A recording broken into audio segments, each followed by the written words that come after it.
Okay, it is 6 o'clock.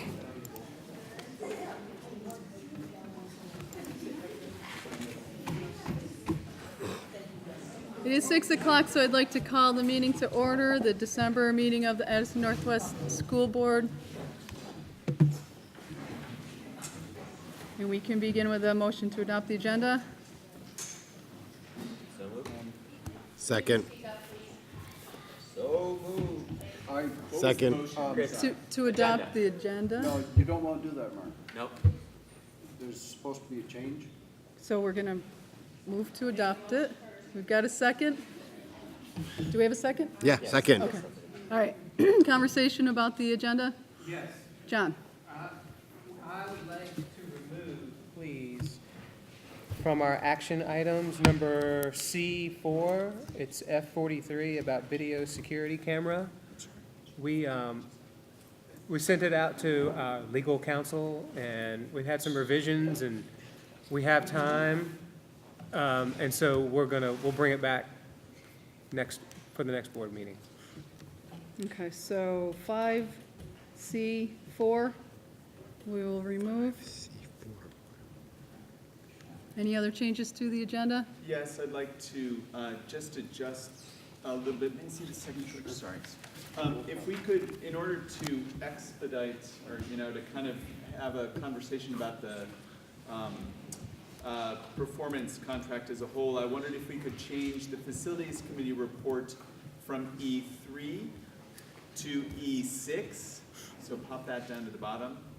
And then move the, in action items 5F, which is the approval of performance contract, scope of work and bond vote, up to 5A. Okay, So that we're talking about those things kind of together. right. So under E, we'll have 1, 2, and then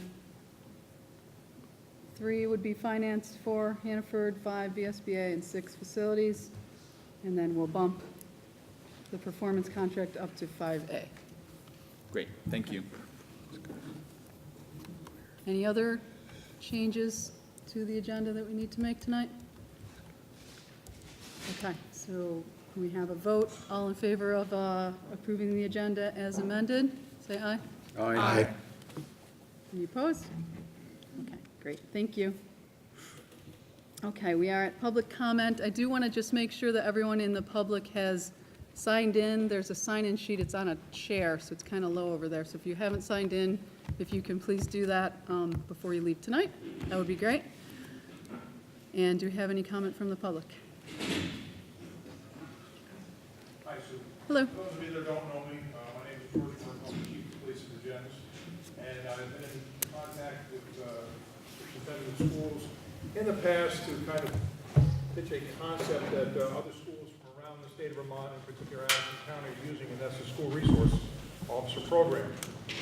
I know this is a tough time to be coming in and asking to look at a position like this, but this position definitely has some merit. And we talk about a school resource officer. A school resource officer basically is a police officer that's embedded at the school that works with kids, but there's a lot of, the first thing you think about is an officer is there to enforce the law. Well, of course, being a law enforcement officer, we have law enforcement powers, but that's not what it's really all about. If you look at Middlebury, Mount Abe has one, and there's a number of the schools from around the state, but I'm most familiar with the Middlebury program.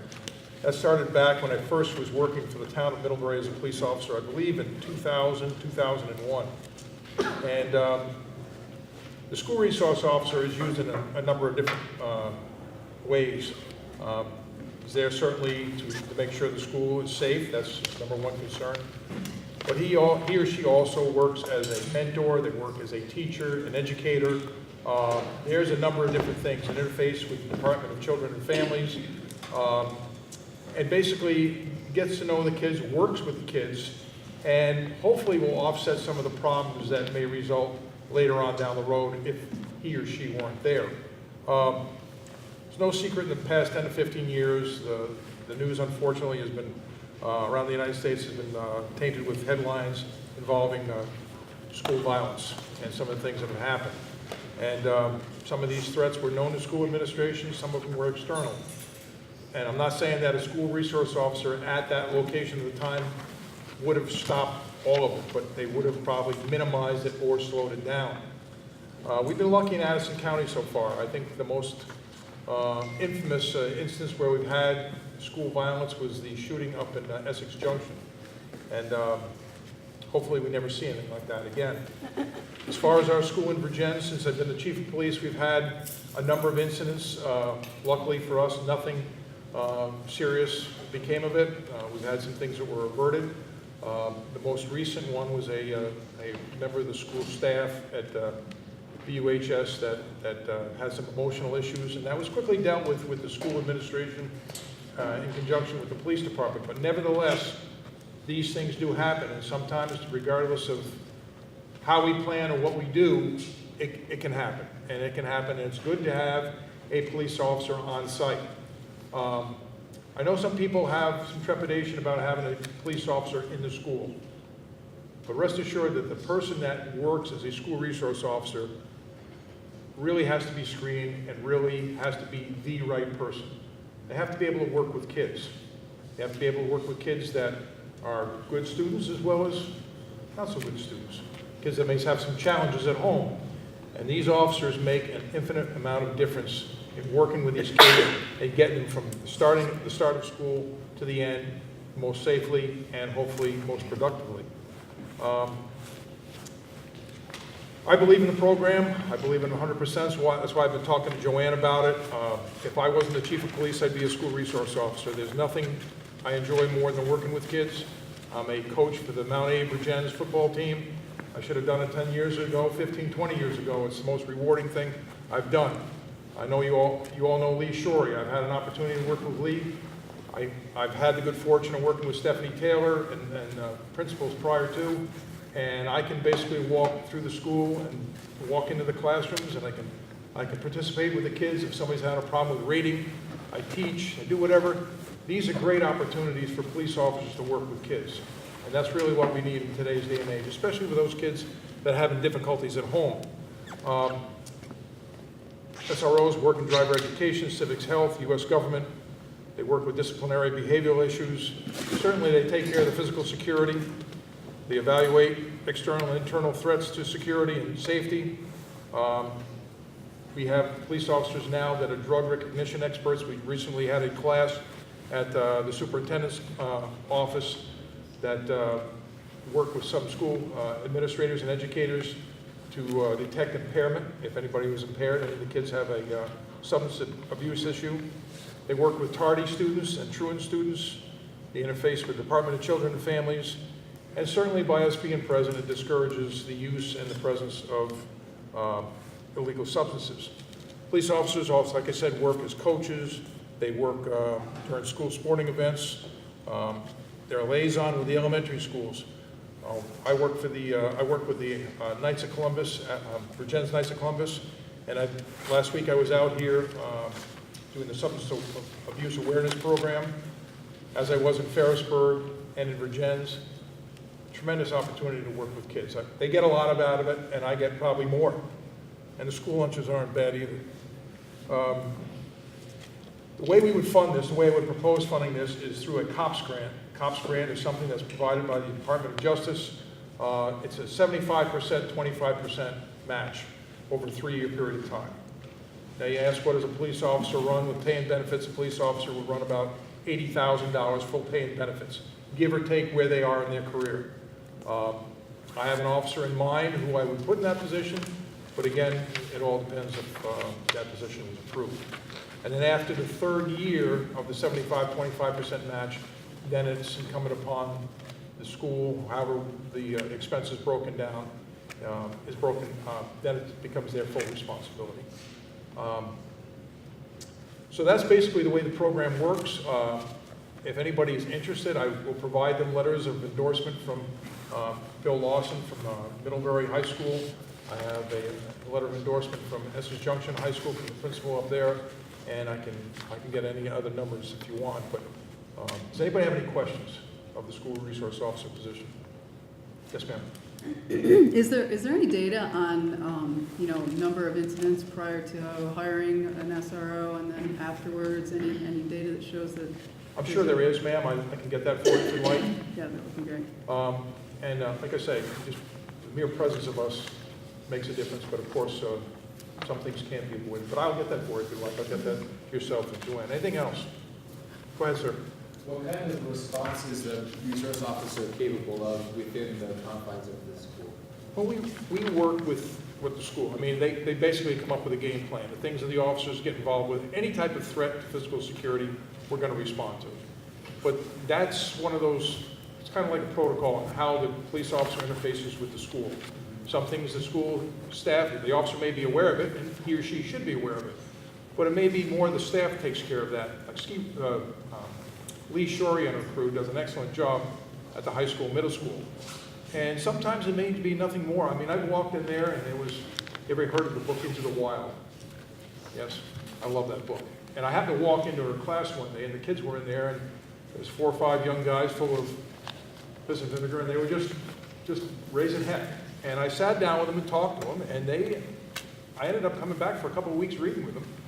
And they didn't do too bad at the end of the test. But this is the kind of thing that we would work with them, that it doesn't have to be heavy-handed. In fact, it's got to be the other way. We want kids to trust us and feel comfortable with us rather than the enforcement piece. So to answer your question, Finn, we would have to work with the school and come up with a protocol on that. But that would be my vision. And I can tell you that if this was approved, I'd probably be down there as much as the school resource officer because I believe in it that much. George, you have a question for me? Is there any way that that expense can be mitigated to the school district? You know that we've got declining enrollment. We're losing a whole group of our Equalized students this year. We have a problem with the state in that they messed up, as far as I'm concerned, on the finances. I understand the money has to come from someplace, but if there's some way that the burden laid on the school district could be reduced, I think that people would be more in favor of trying this.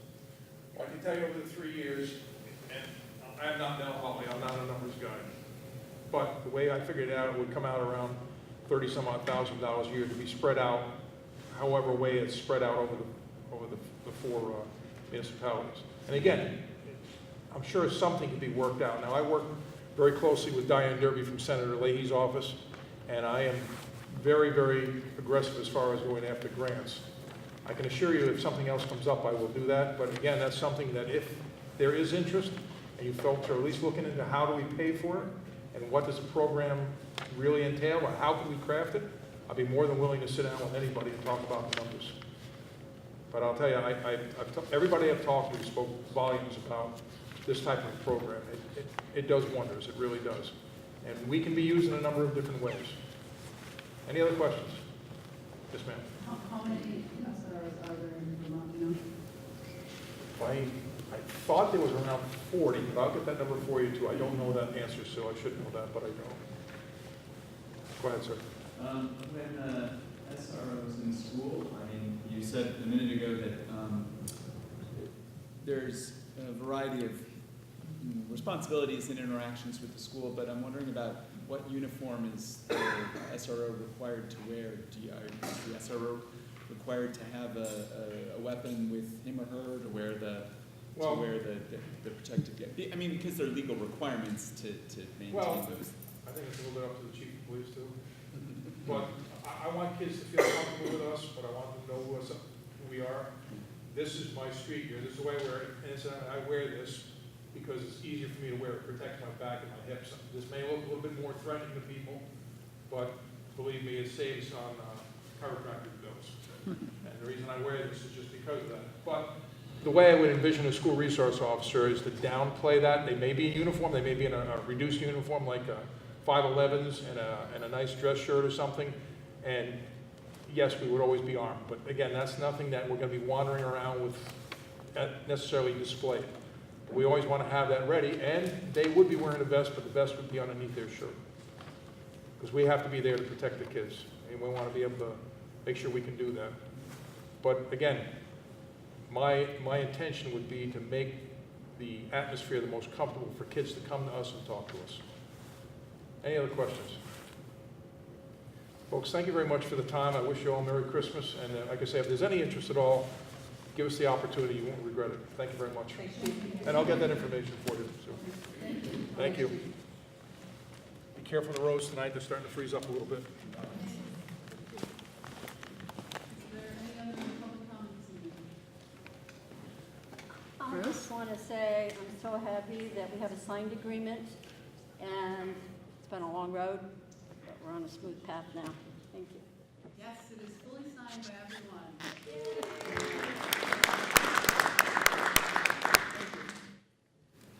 Any other public comment tonight? No. Okay, so we have a presentation from Kara. Thank you. I know, that's why I sit on the corner this time. You sit over here and you get stuck.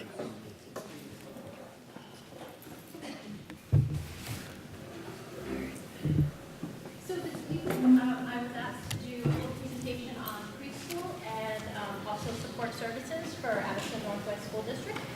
So I'm going to try to be brief, but also answer as many questions as possible. So Addison Northwest has its own preschool.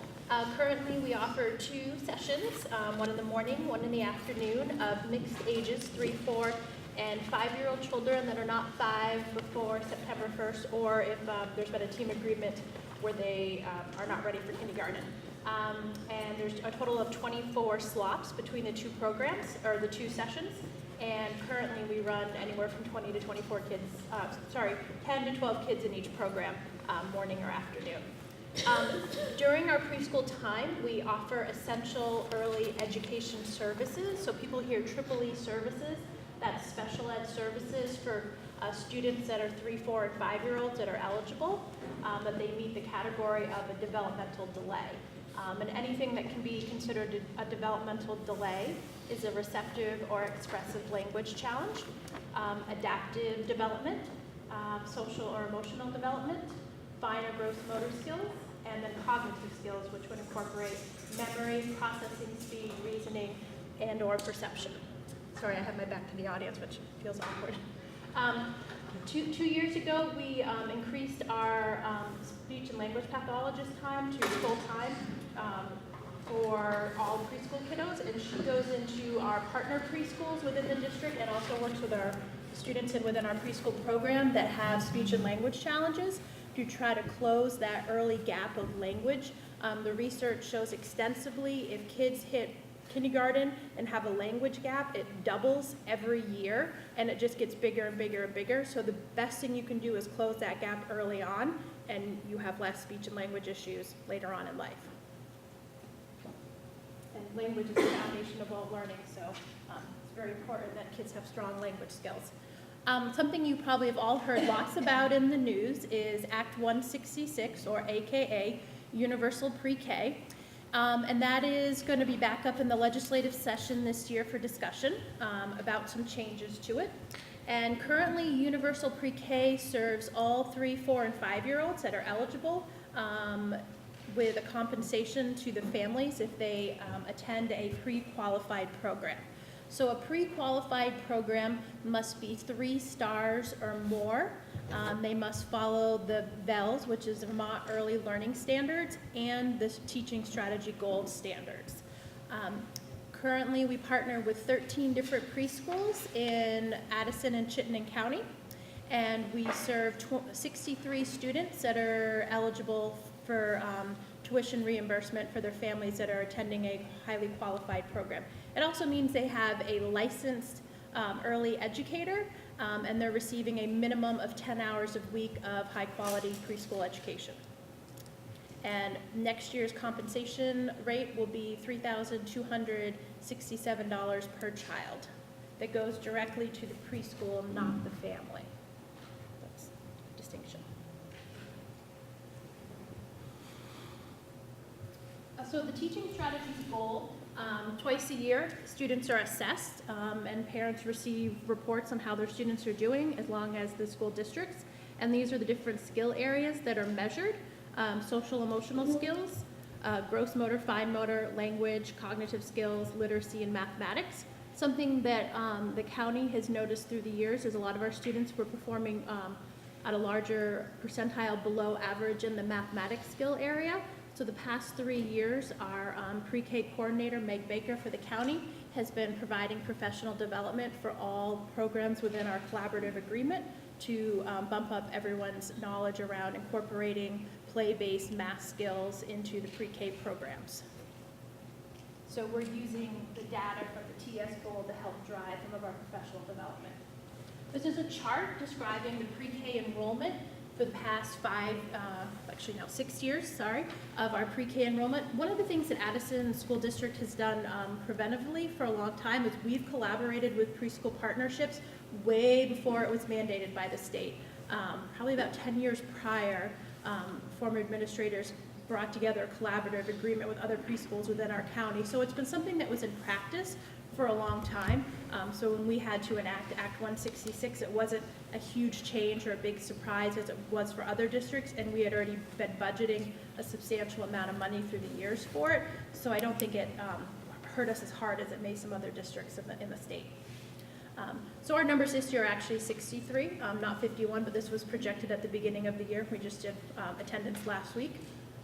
So you can see there's been kind of ebb and flow. Next year is predicted our numbers will be down a little bit again because the birth rate for next year is lower in this county. So we predict slightly lower numbers again, and then it spikes back up again.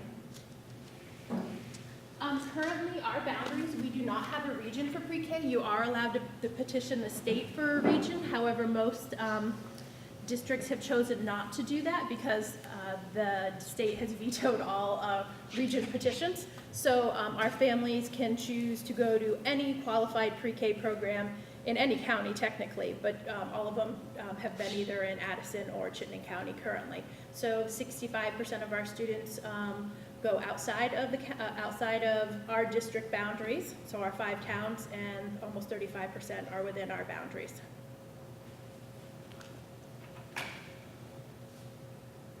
So considerations for FY15 for budgeting purposes. I know that's coming right after the holidays.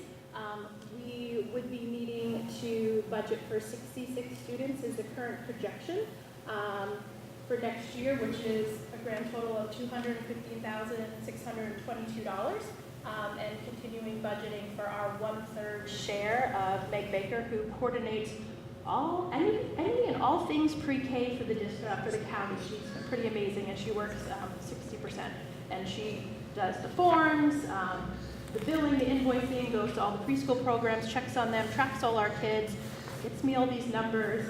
She's pretty great to work with. So I just wanted to put a plug in for what to be looking for in the coming month for budgeting purposes, which is a little bit less than what we budgeted for last year, because our numbers are potentially a little bit lower. So, any questions on preschool before I change? Go ahead. So we have 63, potentially 66 next year through Act 166. Do you know what the total number of students that would be eligible for that? It's well over 100. Okay. But looking at the historical data and looking at the birth rates, I'm budgeting on the high side of 66. Okay. And we don't have a limit though, correct? No. Okay. No. Currently, we have to pay for whoever attends those pre-qualified programs, but there's always a space component. There's not enough high-quality preschool programs in any of the counties. I'm aware. Yeah, you're very aware of that too. And this 215, that's just for the Act 166 kids? That doesn't include our in-house preschool, correct? Okay. Thank you. So we share Meg Baker with the other 2 districts, but do they have more kids in preschool, but we're still paying her? Yes. Is that number right there, 215, 622, is that the direct instruction, regular education number on our budget from last year? On No. page 4? 004 collaborative, or I think it's collaborative agreement, collaborative contract. It doesn't show up on here as It's a line embedded item. into one of those lines. Okay. It's under a preschool line item. Yeah, it is under the 004. Yeah. And it was in the first chunk.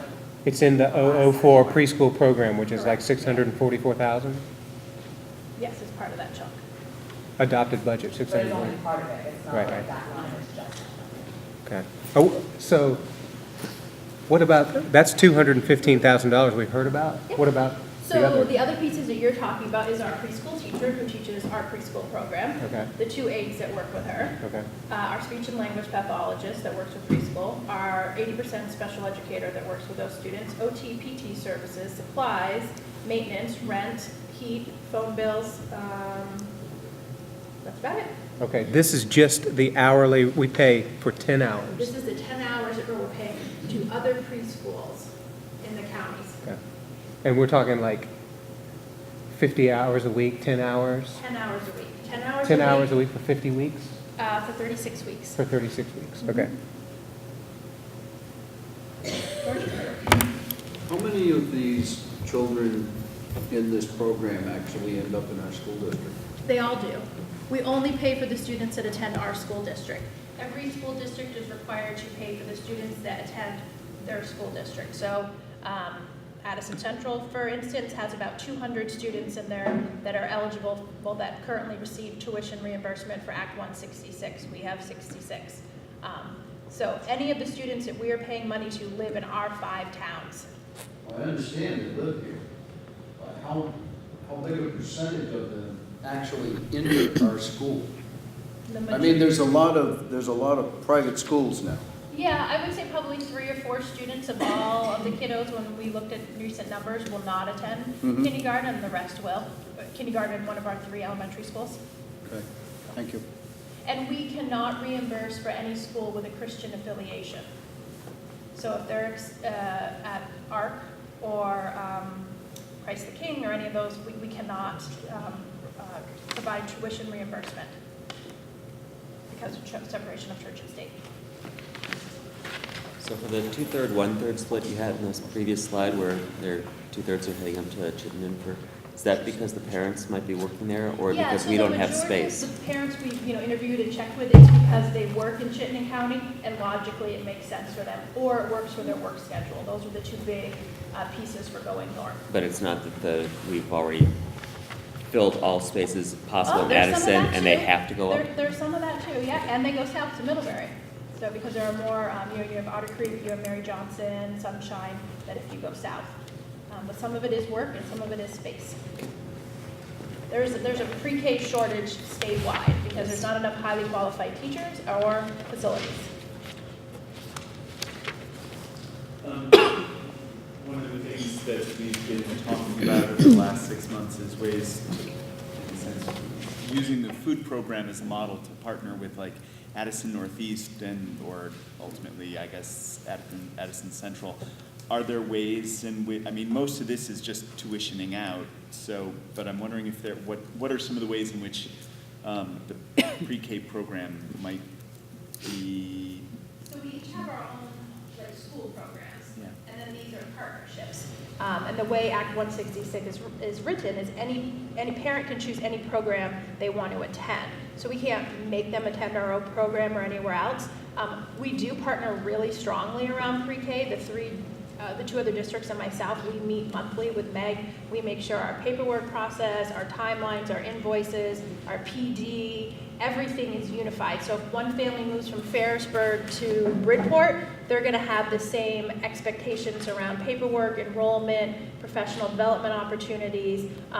We can't change what a preschool does for curriculum because every preschool has its own philosophy like a school, but the BELS and the teaching strategy goals assessments are set. So when a kid moves from any of those programs into our school district, let's say, we would receive those assessments and know where they are. You also work with Chittenden staff? Yep, they attend our pre-K PD tri-monthly meetings. Yep. Any other questions around preschool? Okay, we'll move into special ed. My favorite area. So what is special special education. So special education is specially designed instruction that cannot be provided with the school's standard educational conditions or the school's educational support team, i.e. EST, at no cost to parents to meet the unique needs of an eligible child, key piece here, with a disability. The specially designed instruction means adapting, modifying, accommodating to the needs of the child, either the content, the methodology, or the delivery of the instruction. So I thought it would be good if we all have a good working definition to start with. So the next slide, this shows our child count. So this is the number of children who have been eligible for special education services over the past 6 years. We just submitted ours last week, so that's why it says draft. And you will see, just like there's a decrease in declining enrollment, there's a decrease in eligible children for special ed services. So we've seen about a 30-point change from the last 6 years, which I know is not the same as our enrollment numbers, but there is a similarity. You will also see our percentage of kids eligible is decreasing, which it should be, and it's always been a little bit higher than the state. The state has not published all of their years yet. That's why there are blanks there. I have asked them for it, so when it does, I will update that, and Lori will Google share it with you. So within special education, there are many disability categories. And these are the disability categories that we currently find children eligible for. And again, you will see our data over the past 6 years of percentages based on the number of students, so 171, 164, 141, and the percents in the categories where they are eligible. What I'd like to point your attention to is you will see an increase in the second category, developmental delays, from 2012 until present. That is the students who are ages 3 to 5, and we attribute a lot of that to early identification because we're collaborating with so many pre-qualified preschool now and are in there and have folks in our district in there. We're able to see these kids and identify these kids earlier and address their needs sooner and quicker, which in the long run hopefully will reduce our numbers of special ed services once they hit school age. You will also see a large decrease in emotional disturbance. Vermont, as you probably saw about 3 years ago, was identified in the news as double the number of emotional disturbance as any other district or any other state in the United States. We were well between 25 and 30% identifying kids with ED. And when we developed our evaluation team starting back in 2016, one of the pieces, one of the pieces I asked our school psychologists to highly look at is, are we properly identifying this category? Because a label of an emotional disturbance can be extremely detrimental for anyone going on to post-secondary career in college. So we have taken a really hard look to make sure that if it's trauma, PTSD, an emotional condition, that it's falling in the right category, which may be more under other health impairment than ED. So we've been working very diligently to try to clean up that area. The other area you'll see a large decrease is speech and language impairment. Again, working with an evaluation team, we typically have 4 to 5 heads looking at every report, making sure each category is being met, and there were some over-identification of language impairments in the past, and just cleaning up that area again so it's properly aligned to the regulations.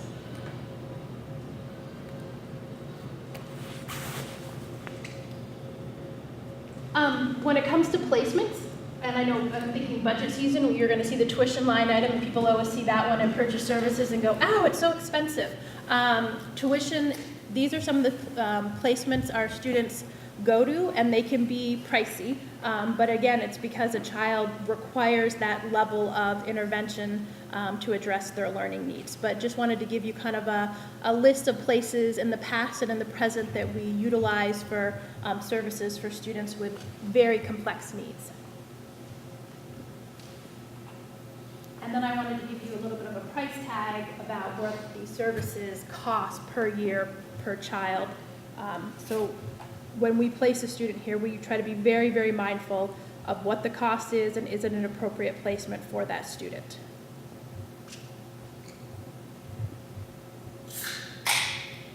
So when I started here almost 3.5 years ago, my charge was to effectively improve the quality of special ed instruction to all students with special needs, to build our SD's internal capacities for academic, behavioral, social, and emotional needs for students with the overall decreasing of special ed costs in a ever-rising cost of education.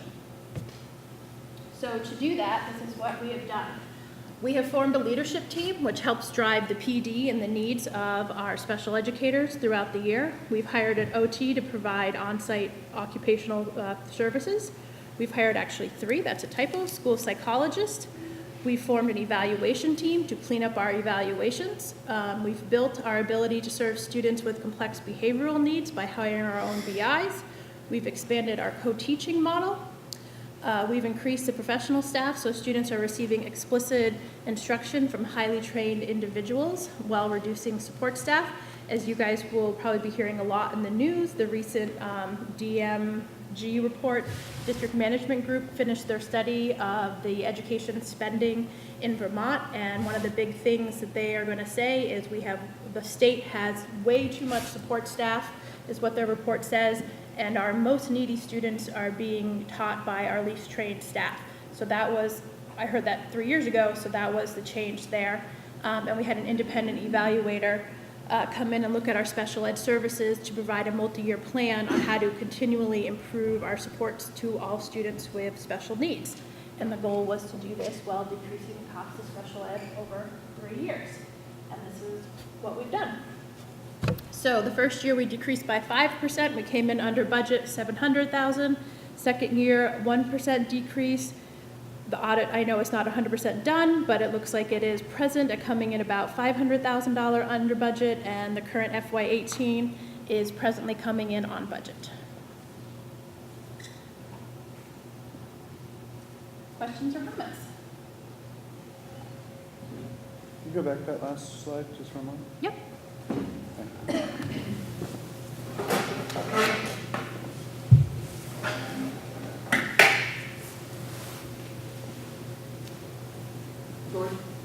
What, you came in under budget, but what happened to the budget?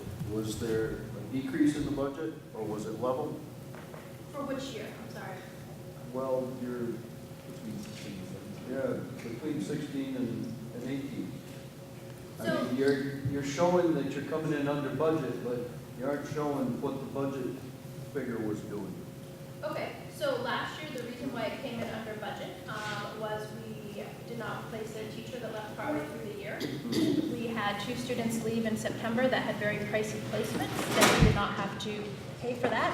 And then with your approval, or with what it was then the supervisor union's approval, I traded a school psychologist for a bunch of expensive CSAC contracts and saved $300,000. So that was the $500,000, and there were similar ramifications for the $700,000.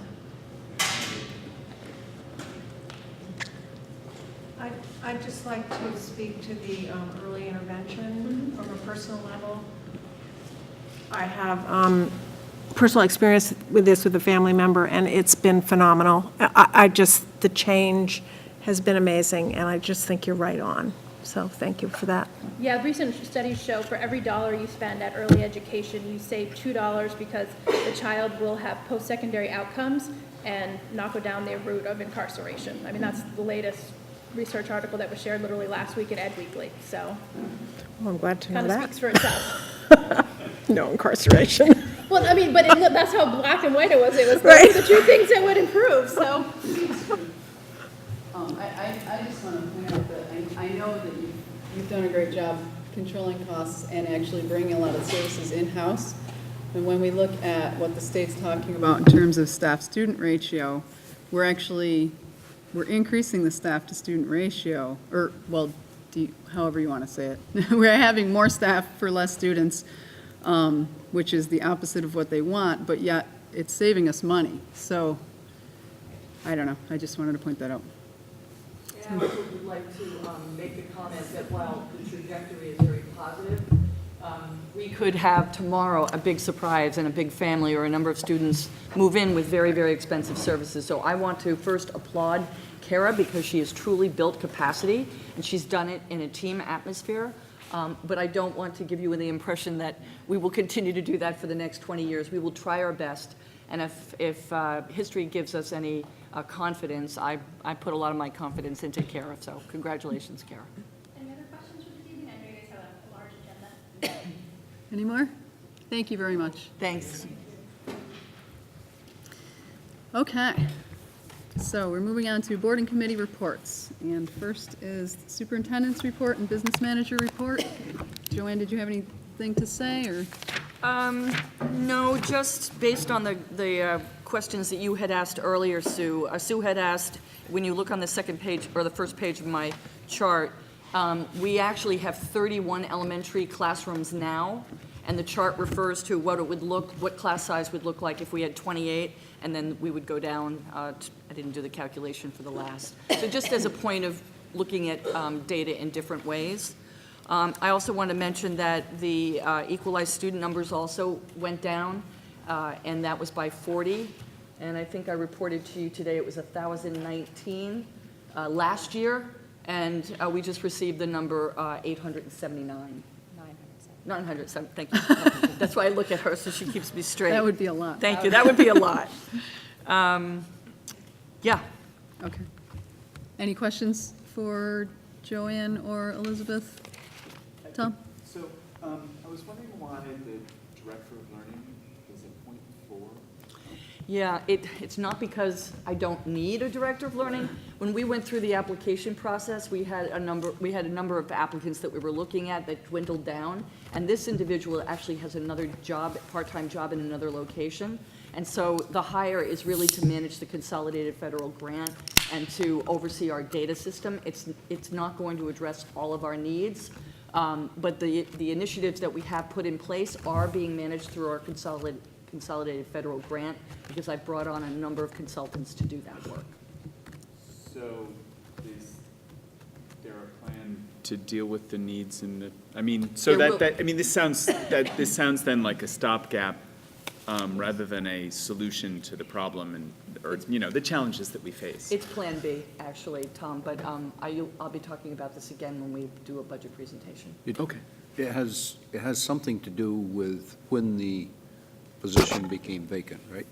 You're obviously going to find more candidates when the calendar is opening up people's opportunities to make changes.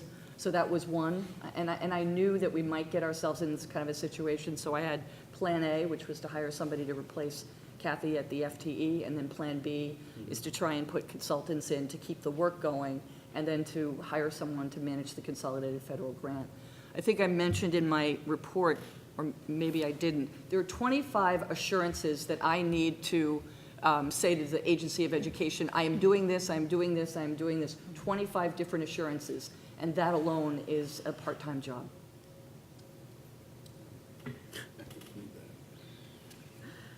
So are you recommending this as an interim position? Interim Director of Learning, yes. Any other questions for Joanne? Or Elizabeth? Did you want to comment about anything in the report? No? Elizabeth, did you have anything? Not listening and posing a question. Okay. Principals reports. Did anyone have any questions or comments for any of the principals reports? Yes, go. I can't see you, sorry. For Matt. You mentioned in your report the culture climate survey. Yes, the climate survey, and you mentioned you were going to observe some of the 5 positives and the 5 negatives. I wondered if you could just share what some of those positives and negatives were, just not all of them, but what are we looking at? So this was, can I stand up? Sorry, I just can't see Tom. So this was a result of one of the courses that some of my teachers are taking through the Southern New Hampshire cohort. So this was conducted by Robin, Newton, and Rose. Feel free to help me out here. So in the actual survey, it was you had to pick 5 of each, and I think one of the 5 low ones, I guess, was something to do with anxiety. Does that sound about right, Rose?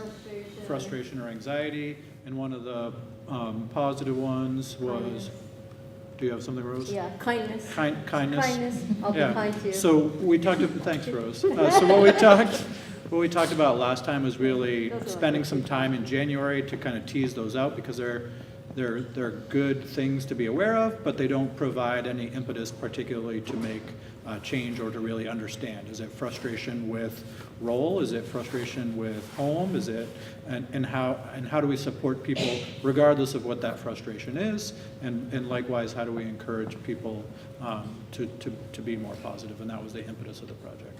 Does that answer your question? I can get the actual data if you'd like from Ms. Newton. Do you want that? Sure. Okay. I'll get that. Yeah.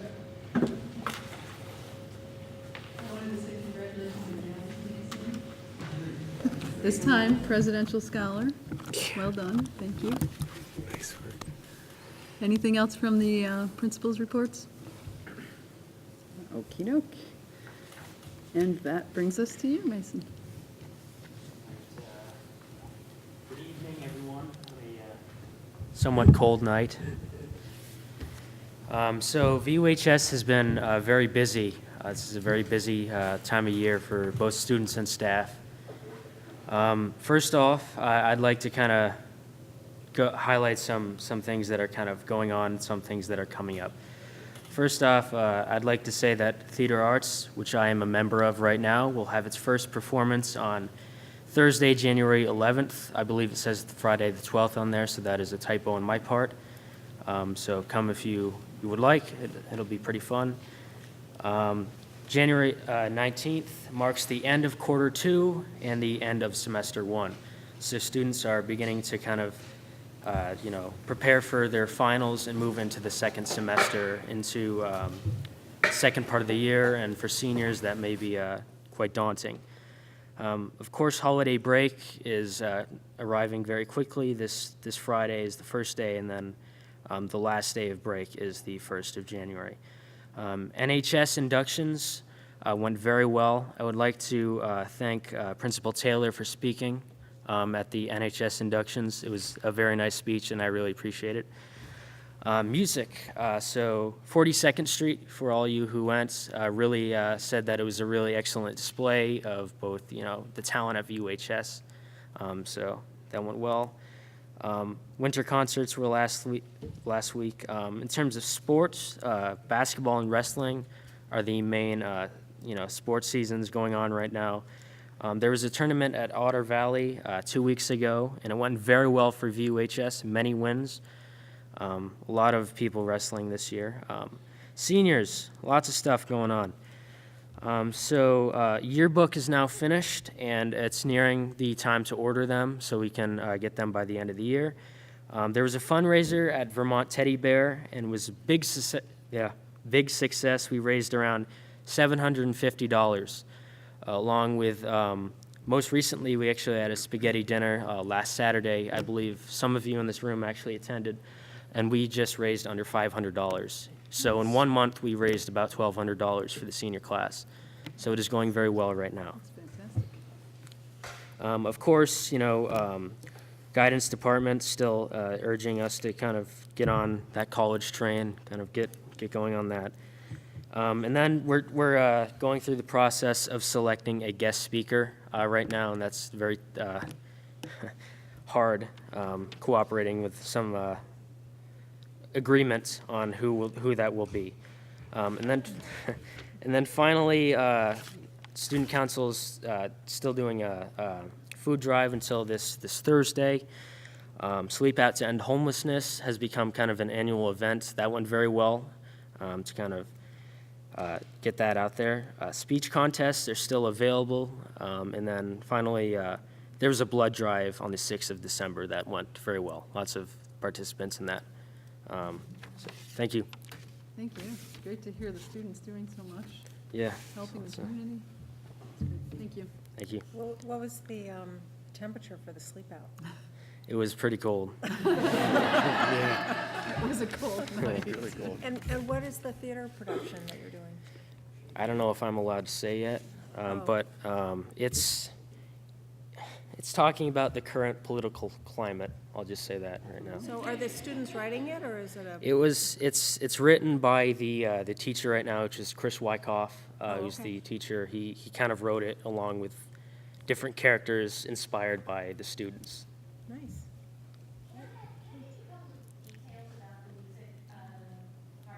performance. We have an incredible rate of participation that I really think is notable. I didn't have the numbers when I ran my report last week. So I just want to tell you that we had 21% of students in grades 9 through 12, that's 65 students out of 305 participate in chorus. Those are some really dramatic numbers, and they get better. 25% of our high school population participates in band, and because we allow crossover, a lot of schools can't fit that into the schedule.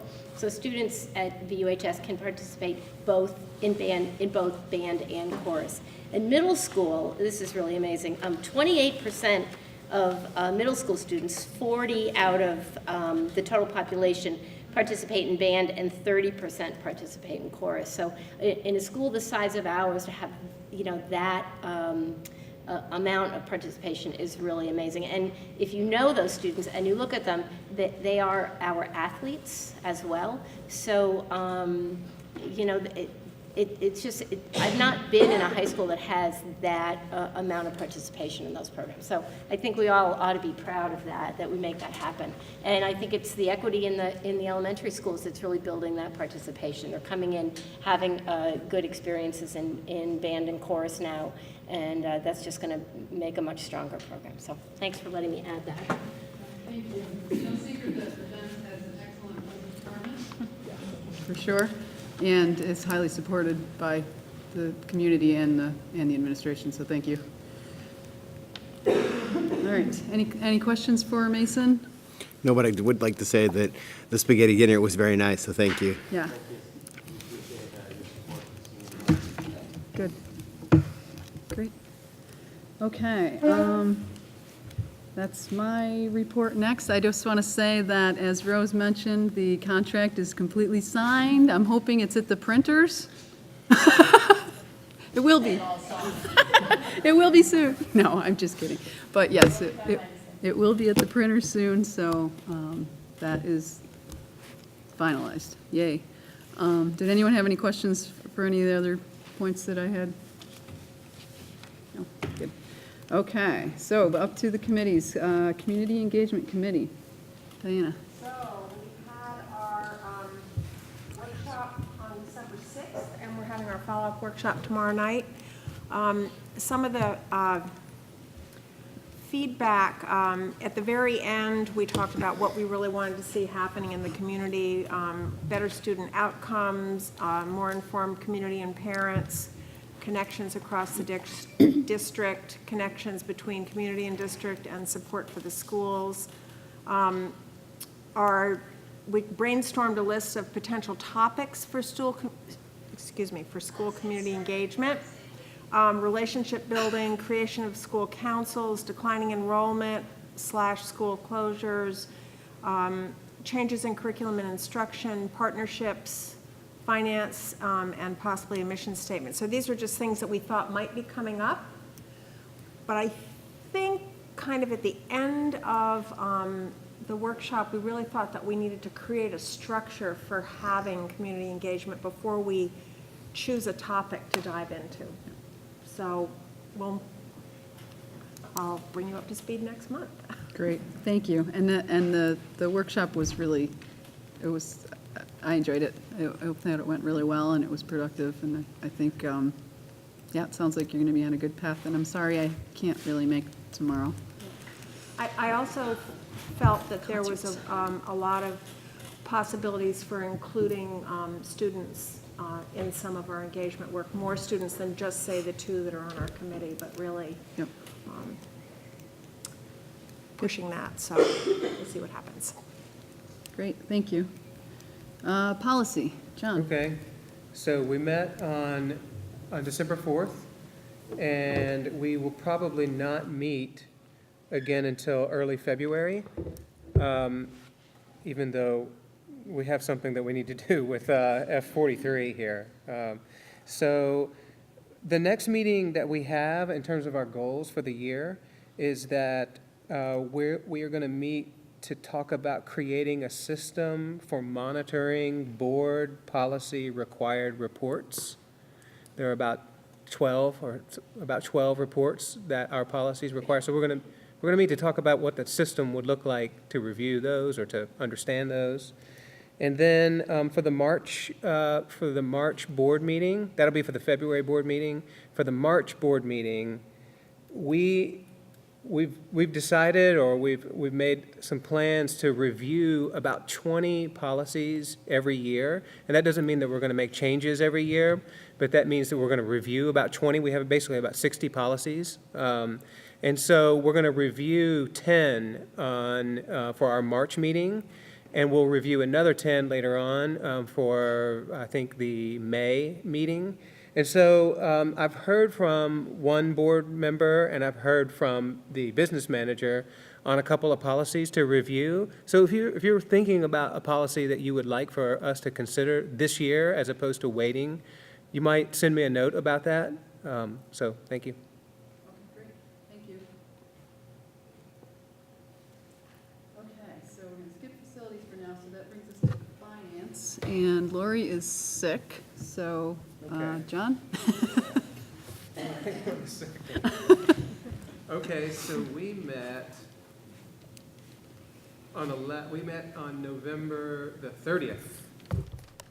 Okay, and the treasurer was there, and we talked with him a little bit, and we plan to meet with the treasurer again during the annual meeting, and then we'll meet with him one more time, okay? We said that we would meet with the treasurer at the beginning of the year 4 times, and that'll bring us to 4 times. We continue to review our system of monitoring financial reports, and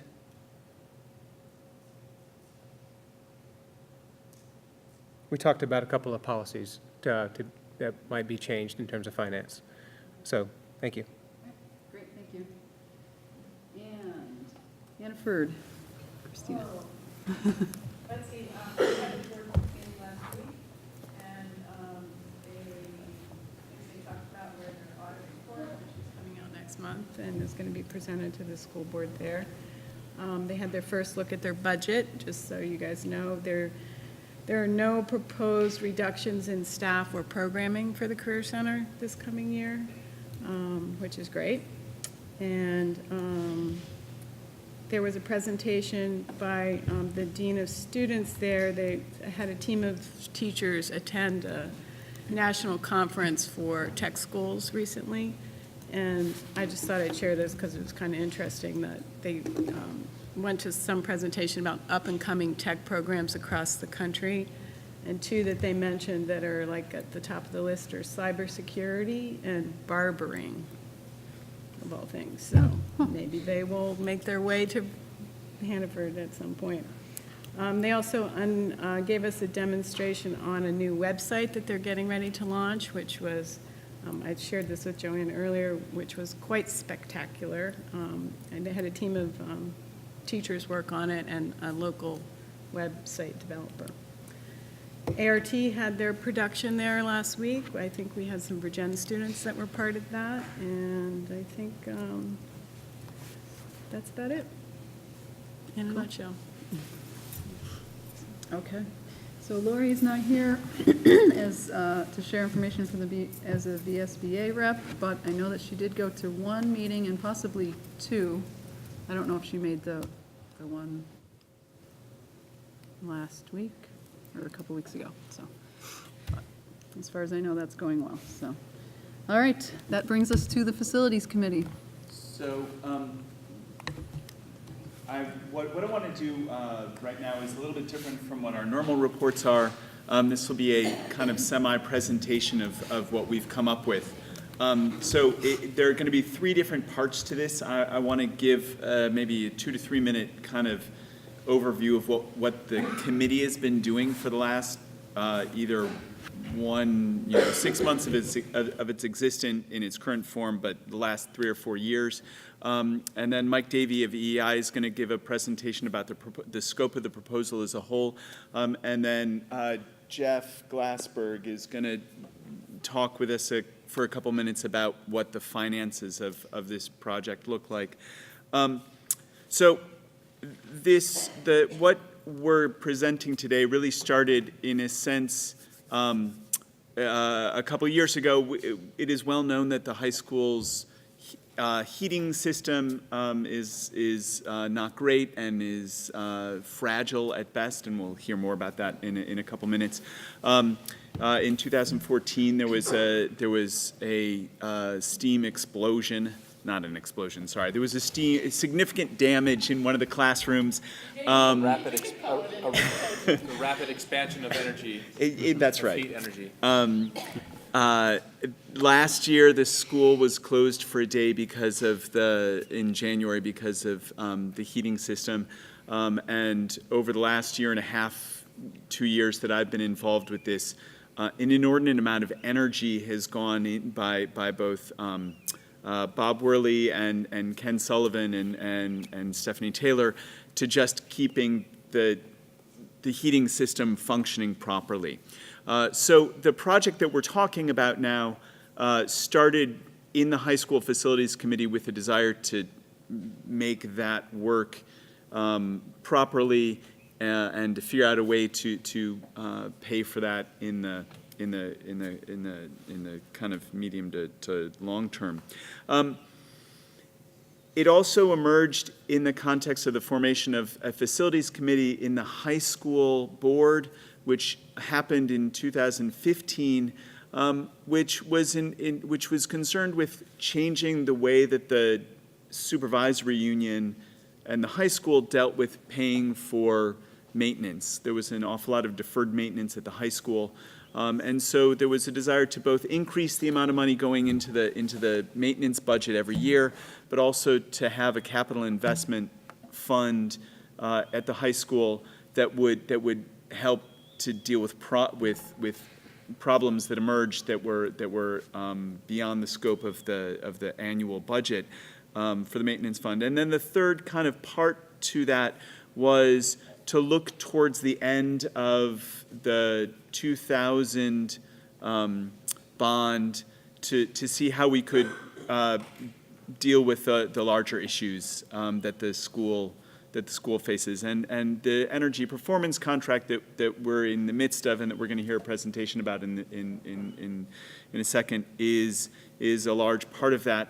The point of which is to improve the energy performance at the school, and now for all the schools in the district, to help pay for the improvements in the schools. So we put out a request for proposals late last year, and in the spring, an ad hoc committee from members of supervisory union boards reviewed the proposals, interviewed the companies that had submitted them, and we chose EEI, Energy Efficient Investment Incorporated.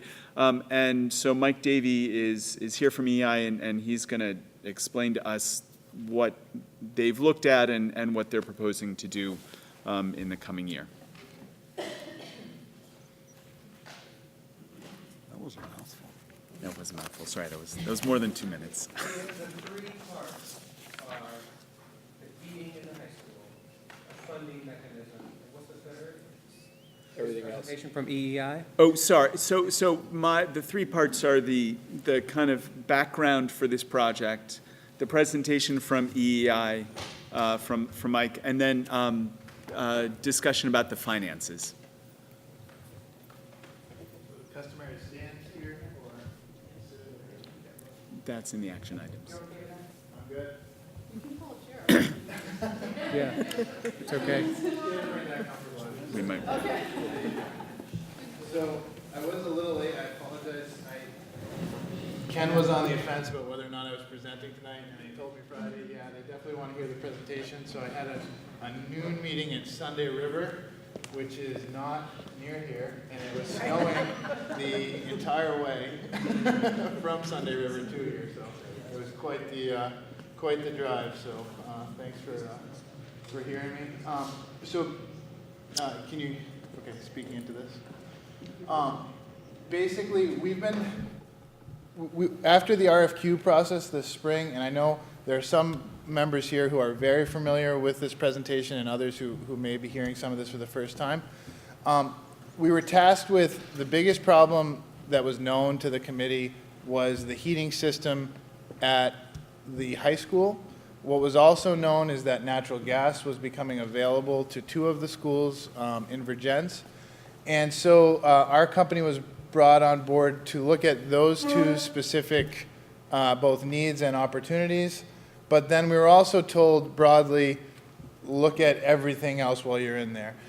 So we looked at projects that would completely pay for themselves with energy savings. Those would be more targeted projects such as conversion to natural gas, controls improvements, and lighting upgrades. And then we dove deeper into things that have little energy savings but may be necessary for the 4 schools. And in working with the facility committee over several months and showing them the options, I think we were headed toward the idea that if we're going to be taking the ceilings down and repiping the high school, that dealing with some of the broader needs and code conformance issues of these schools, this is a good time to do it. So I'll talk a little bit about what we found, and then we can talk more about the financing. A little bit about EEI. We were founded in 2007, and we're the wholly owned subsidiary of the largest energy management company in New England, based out of Canton, Massachusetts. And last year, we just completed a comprehensive project for the Bennington, Vermont School District, and prior to that had done work with Norwich. We're a locally owned and independent company, meaning we don't rep any particular material. We're open to finding the best products for the buildings that we look into. The overall goal that we started with was improving the buildings, reducing energy costs. Looking at renewable power and heating options was also part of the task that we started with. Improving building security and safety was a huge topic of conversation with this committee. Replacing failed piping and equipment. The largest part of this project, the single biggest line item that we looked at, is the high school, where the heating system is relying on pipes that are about 50 years old and have had significant problems over their life. And also, right now there are ventilation units on the roof which have steam coils in them. And one of the things that we found in working with Regens is it gets very cold on that roof. And over time, 8 of those coils have frozen and cracked.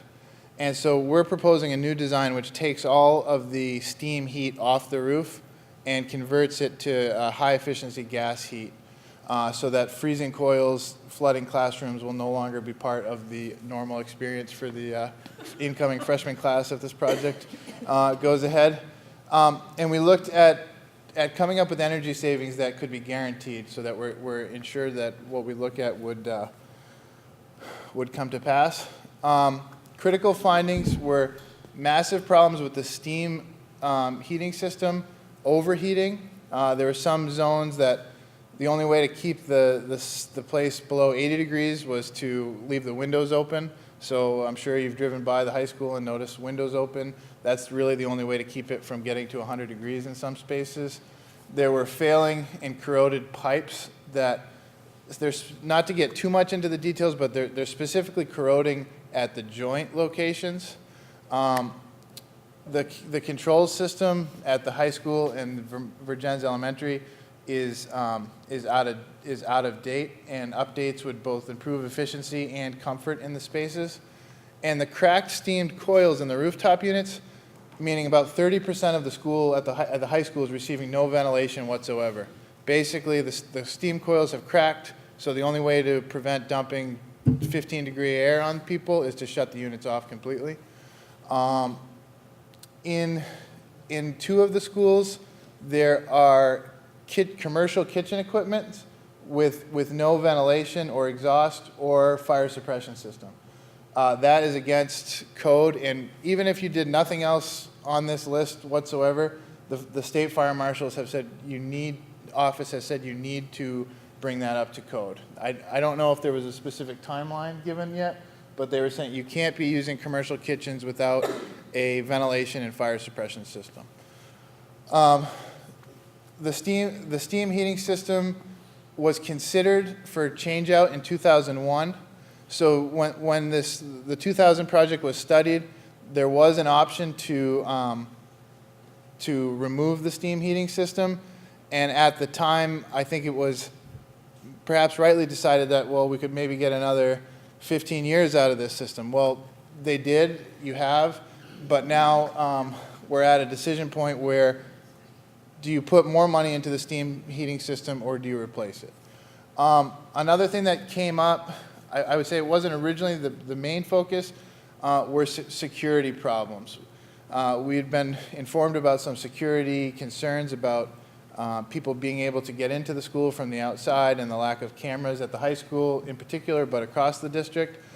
So this proposal has an option to add security cameras at all main traffic areas and main exterior entrances, and also put a security system on every exterior door that if the door is left open for more than 2 minutes, it would set an alarm to the office, and then someone could be dispatched or look at the cameras to figure out why that is happening, and so that the door is secured. We talked about the fact that the rooftop units at the high school are steam, and 35% of them are completely down. There are 3 failed air conditioning units at the high school, so areas that should have AC that don't. I can get into a lot more detail about that, but that was another thing where in 2000 they potentially could have put a more robust system in, and they went with a lower cost one, and now at 15 years is at the end of that life. And then the complete lack of a ventilation system at Virgins Elementary School, of a fire suppression system at Virgins Elementary School. That was something that isn't mandated by the State Fire Marshal Office, but one of the things we had mentioned to the committee is because we're going to have most of the ceilings down to fix the ventilation and the heating system, if you ever wanted to do it, this would probably be the best time to do it. Again, the high school, with lack of cameras and access control, was an important finding. And then some of the cameras that we did, that they were adding, didn't have a robust recording software. I know that's something that Ken has been working on independently of that. And I mentioned that we would add, if the security portion of the project is approved, every exterior door would have an alarm that would go back to a central system. At the high school, again, the high school is the bulk of the project. It's also your largest building. Many of the equipment has been rigged to work, meaning some ventilation systems, because they have failed components, are completely shut off. Other ones come on at night because they're too loud or too unreliable during the day. So we did a detailed report, which I can provide later, which shows that of your 12 major pieces of equipment on the roof, 4 of them did not run at all last year. Some ran 24/7 to be able to heat the building, and then others seemed to only run when people weren't in the building, which is counterintuitive. This graph, I think it's a little bit hard to see on this projection, but we took the main office set point. We looked at the set points. So the active set point was 60, so that means when we took this screenshot, they were trying to get to 60 degrees, but the space was 68. So that means there was no correspondence between what the thermostat was telling the heating system to do and what they were getting. And then the maintenance office was reading 620 degrees Fahrenheit, which I hope is a bad sensor, or I don't know how hot it is. Yeah. Ken's gotten a little skinnier since he took this job, so maybe the contents. This is a graph of what we're trying to do. The control system was trying to do something. It was telling the space that the top line on this monitor, the orange line, that is calling for a daytime setback of 68. I mean, a daytime set point of 68 and a nighttime of 60. So that's what we would like to achieve. The green line is what the building was actually doing. So when you were telling it to be 68, it was actually 70. When you were telling it to be 60, it was 68. There was no normal rise and drop to match the actual set points from the heating system. There's a lot of reasons for this. We can go into a lot of detail. As much, I know you guys have a lot of other stuff on the agenda, but a lot of this was the steam heating system overheating from failed components is the quick version of that story.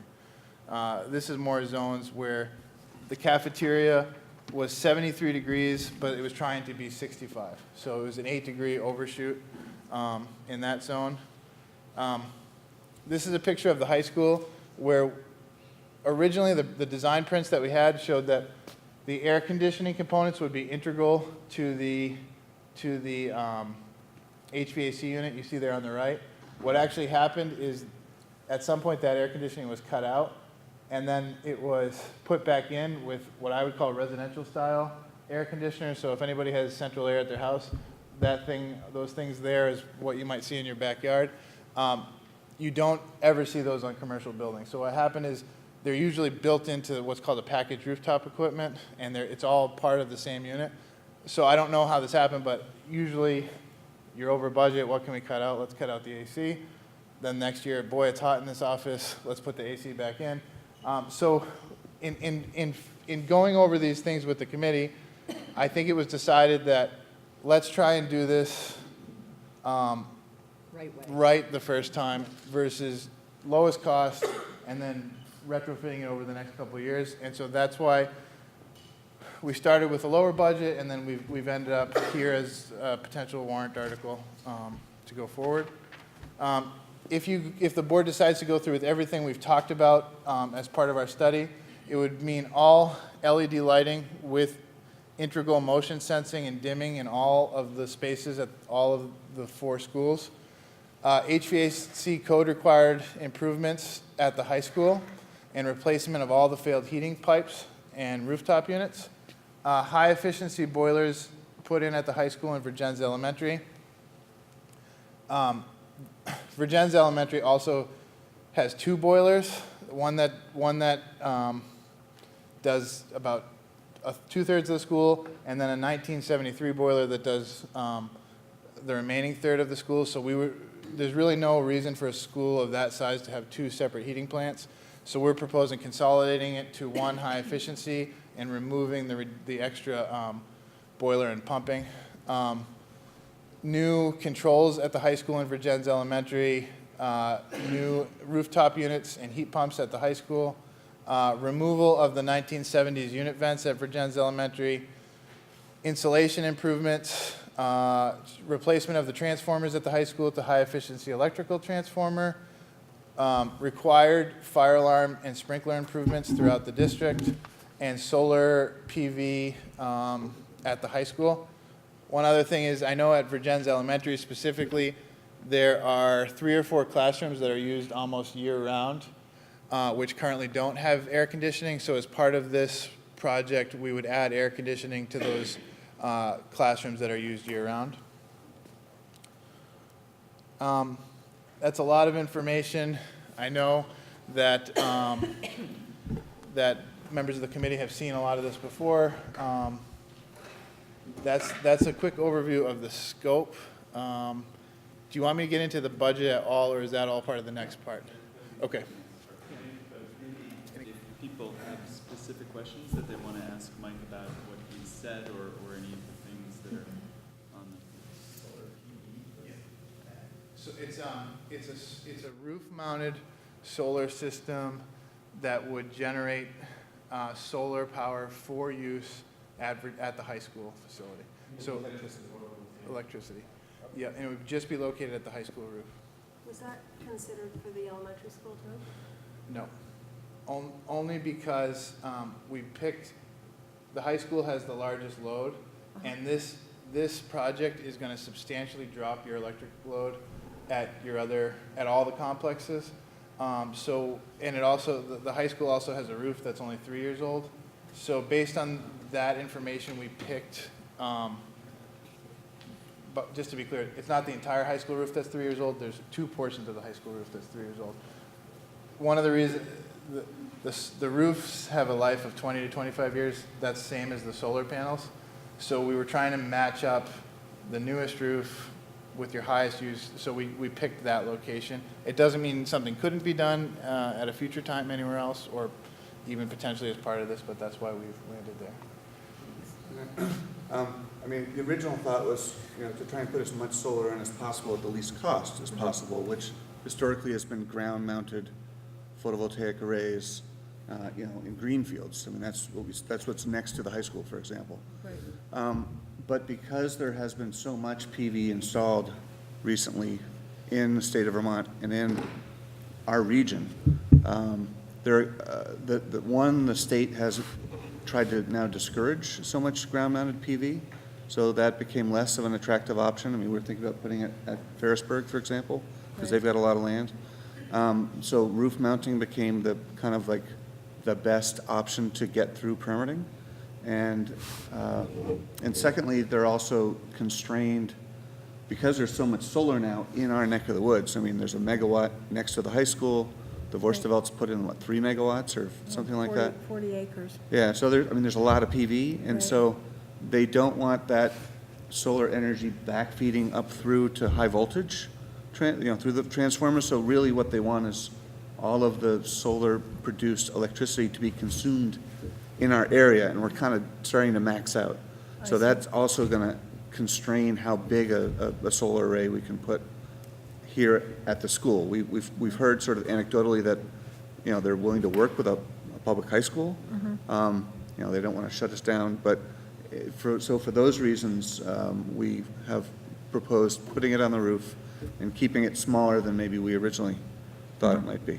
Thanks. Would you mind explaining to the reason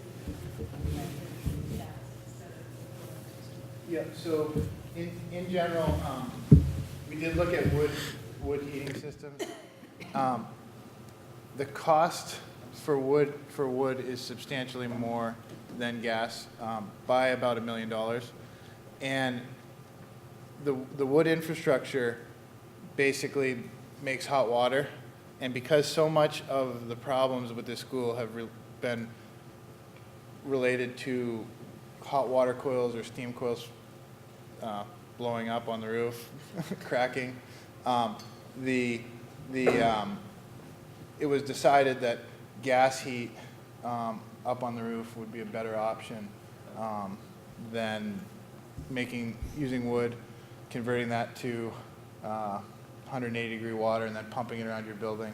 It's actually technically more efficient to use the gas heat. Can I add one thing? We also looked at, an all-electric option for parts of the building in terms of using heat pumps to heat the CD wing? And again, with the advent or the coming of natural gas to the high school, it's hard to compete against natural gas. It's so cheap. So it wasn't really cost effective to do that. There was another issue too, that if you use the wood boiler, there's more maintenance involved. It might require an additional person just to make sure that that system is running. And one of the challenges that the high school faces has to do with some failure to properly maintain the system when it was fixed up in the early 2000s. So a lot of the corrosion in the pipes is a result of not putting in the things that needed to go into it. So, did you mention briefly the sort of split level heat pumps? You priced those out also and found that it was prohibitively expensive to do things that way? Like in the order of the wood boiler, like $1 million plus? In general, heat pumps, your bang for your buck on heat pumps is in buildings where you are heating and cooling year-round. In the majority of the school spaces, cooling isn't needed. And so that's the sweet spot of the heat pump is when you can use it for cooling, really. And so based on the current system and the current use of your building, so for example, the classrooms that we talked about that are run 50 weeks a year, we are going to use heat pump. And the portions of this school that run that are part of this would be heat pump, but going across the board, it wasn't the most economical choice.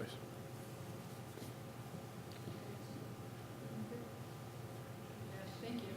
So before you let them go, though, you should put your budget up, because I was going to talk about how to pay for it, not how much it was. All right, I don't have that in PowerPoint. Okay. I have forwarded to the board the scope of the project is $7.6 million. And the savings are not. They had it electronically. Like the capital costs, the savings are, numbers are very small, like per annum or something. Yes. Not total. Not total. Not total. Yeah, does anybody else want hard copies? Yes, please, actually, thank you.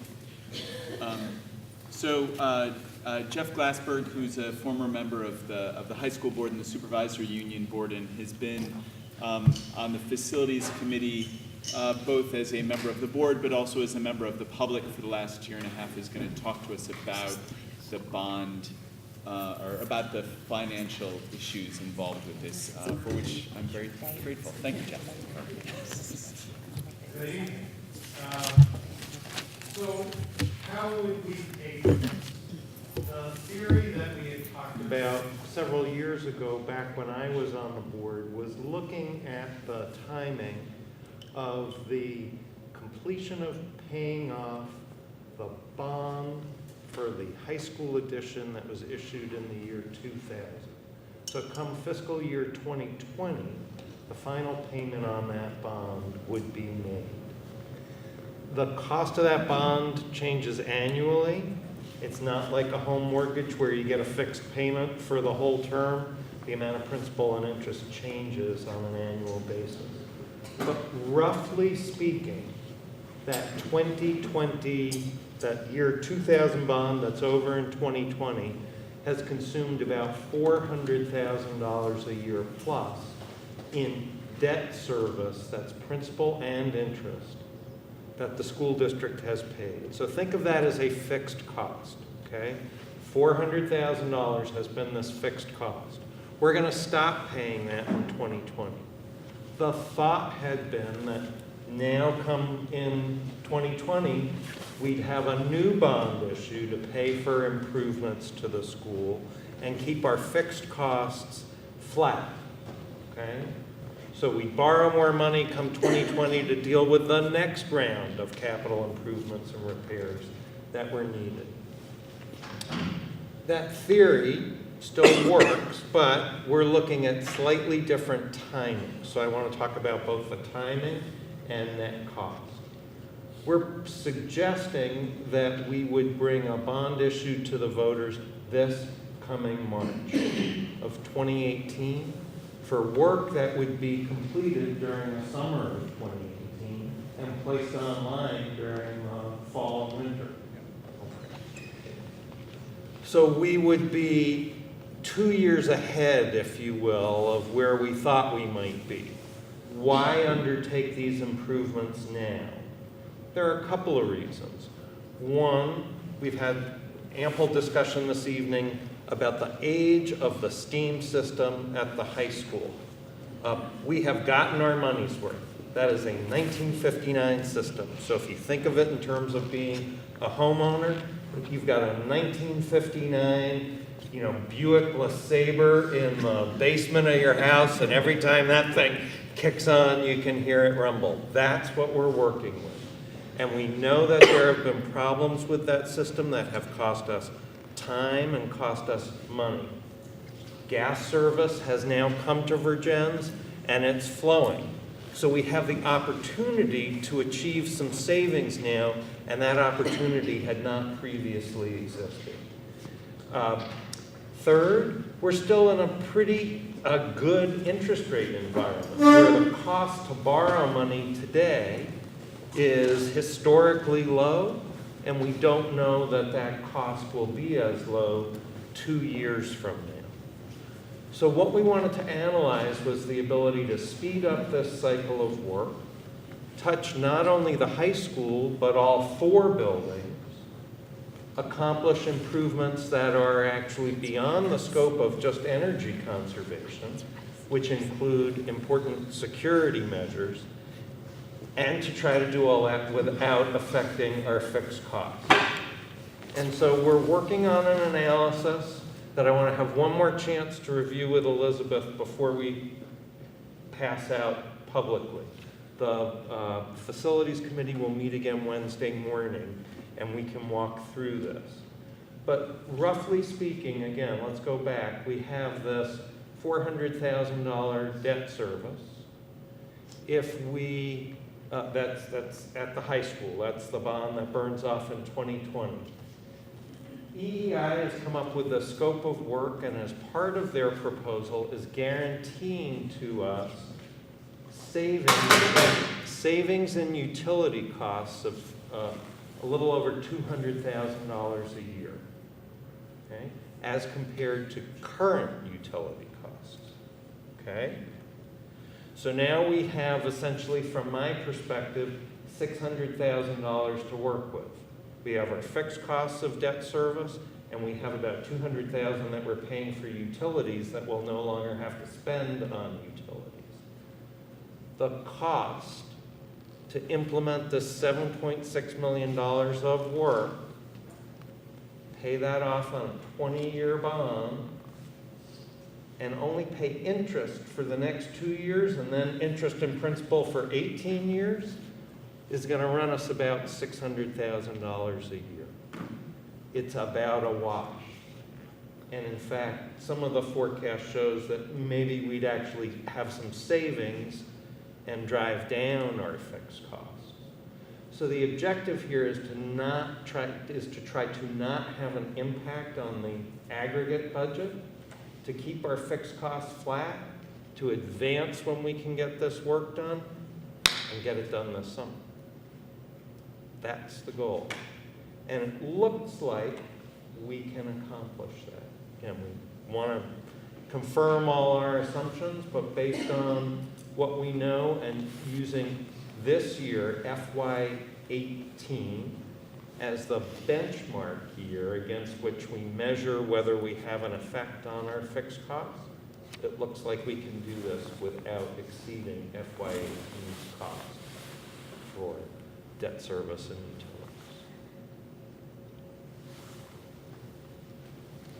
Yes? So Jeff, you said that our current bond that sunsets in 2020, that the cost is different every year, what we're paying on that. Would that be the same with this new? It will, but it falls within a range. So I'm giving you approximates. So the year 2000 bond that expires in 2020 is approximately $400,000 a year. And the new bond will be approximately $600,000 a year. We'll have precise figures to go through this, but just for purposes of discussion tonight, that gives you a... It's an adjustable rate? It's not necessarily an adjustable rate, and the swings are not material, meaning they don't wildly swing from year to year. Most of it's the compounding interest. It's totally principal. And he's talking about the payment that we're making each year. So as your balance is paid down, you're paying less interest. Yeah. And that's nothing unique to what we're proposing tonight. That's every bond issue that any school has ever issued. That's the way they're done. So we're not... I'm just trying to understand. Sure, I just wanted to make that So distinction. it's not like on a house mortgage where you Right. get a fixed or you get adjustable rates. It's different. Correct. Yeah. So it sounds like the reason that works out to be the same, and roughly, if I understand properly, we're paying $400,000 now. We will be paying $600,000, which includes rolling our current debt into that figure, correct? Yeah. Well, we will pay off that current debt in 20 years. Okay. Period, the end. We will have a period of time when we're paying off that current debt, and we're going to pay interest on new debt. Right. Until we start paying principal and interest on the new debt. Right. So our But even when those two overlay, and that's for about a year and a half, the reduction in utility costs and the underlying reduction in principal and interest on that 2020 bond, it's going to go down each year. Right. Those things all combine to keep us about flat. Right, so just so that I understand properly, our total debt services with regards to bonds, our debt services payments right now, every year, roughly 400,000 going out. No, that's only on the year 2000 high school bond. As a school district, you have several encumbrances, including. So at what point does that number change to 600,000? So of bond service payments for. So the principal and interest payments on the new bond would begin in FY '22. 2022? Because we're just going to pay interest for the first 2 years. Okay. So the first 2 years, the amount of interest is roughly 200, or is it less than that? For the first 2 years, the amount of interest is roughly 200. Would there be substantial overall savings if we paid principal for the full 20 years? So we will pay, that there would be some savings if we started paying principal sooner. It would likely have an impact on your overall budget, in other words, your fixed Significantly. costs. We still have to nail that down. This was a way to try to avoid having an impact on fixed costs so that we didn't put more pressure on the school district's overall budget when you're wrestling with so many other things that I'm glad I get to go home after this presentation. You wrestle with. Thanks, Doug. The idea being that the increase during the period, the increase in our costs during the period of the overlap would be offset by the energy savings that we're realizing. Correct, so we're not looking at any increase. That's what we're trying to do. We're trying to keep these fixed costs flat or reduce. And in fact, as we forecast out, I think the result of these investments will be, as one might expect, that we start to have an impact on our fixed costs and drive those down. It seems like many of them that have a payoff have about a 10-year schedule. Looks like 10 to 15-year schedule when you compare the cost of the installation with the cost of the savings. Any other questions? Thank you very much. Thank you. So Tom, did you want to talk more about this? If there are other Okay. questions that people have, but no, otherwise I think that concludes the facilities committee report. That was the best facility committee report ever. Committee, thank you. Regarding energy, are our buildings, specifically the high school and Virgin's, are they suitably equipped at this, right now? No. What do you mean by suitably equipped? I don't know, but the law tells us that school boards are supposed to maintain buildings and ensure that they are suitably equipped. Are they suitably equipped right now? No, they aren't. No, they, George, Lawrence? So that's largely the point of this, is to bring the buildings that need it up to code, to put the proper systems in, and to fix the major problems in terms of the heating and ventilation and air conditioning controls and things of that nature. Now, that said, the building in right now, we've just applied for our 5th Energy Star rating. And it's my hope that, once we get some of these other issues better under control, that the other 3 buildings in the district can also work their way towards becoming Energy Star certified, which is an objective measure of energy use for a K through 12 type school building. anything else before we move on to our action items? Okay, so the first action item is to approve the performance contract. Wait, did you change the action item? It says. I did ask that we move this to Yes, but it says approval of performance contract, scope of work, and bond vote. We are not, I think that we're not proposing the bond vote today because we want to confirm the scope of the plan is set, but there's some number details that would need to be worked out, and so that would be a mid-January, I think, when that would when Okay. that would have to be warned, so. Okay, so we're really just looking at approving the performance contract scope of work. Yes. With the knowledge that if we approve that, We will have we to will get warn more bonds. information, but at a future meeting, we will need to approve a bond vote because we don't have this money in our budget. That's Right. Okay. All right. Does everyone understand that? So we're moving on to action item, approval of performance contract scope of work. Is everyone clear on what that, So what we're that? saying if we approve it, we approve the bond too, even though we don't have to figure. Well. Well- No, we're moving, do you want to move a motion? Yes. Yeah, we should probably have a motion. I just wanted to make sure people understood what was, yeah. So I move that we accept the facilities improvement plan of the scope proposed by EEI for approximately $7.6 million to be conducted in the summer of 2018. That's the motion. Second. Okay.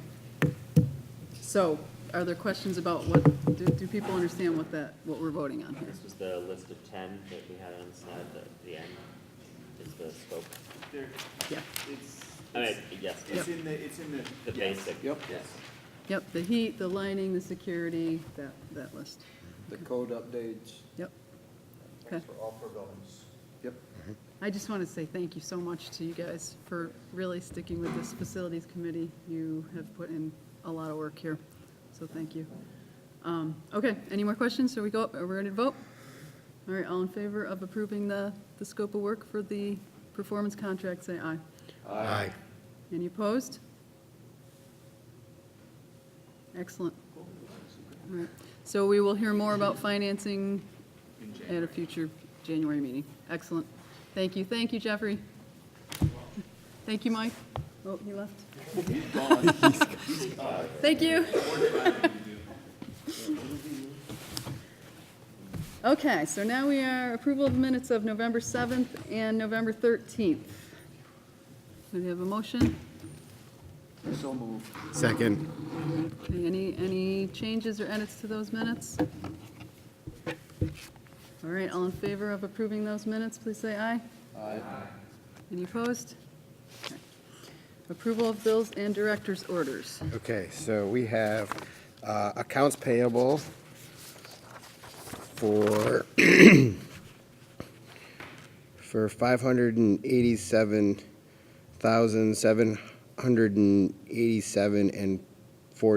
$587,787.74. And then we have payroll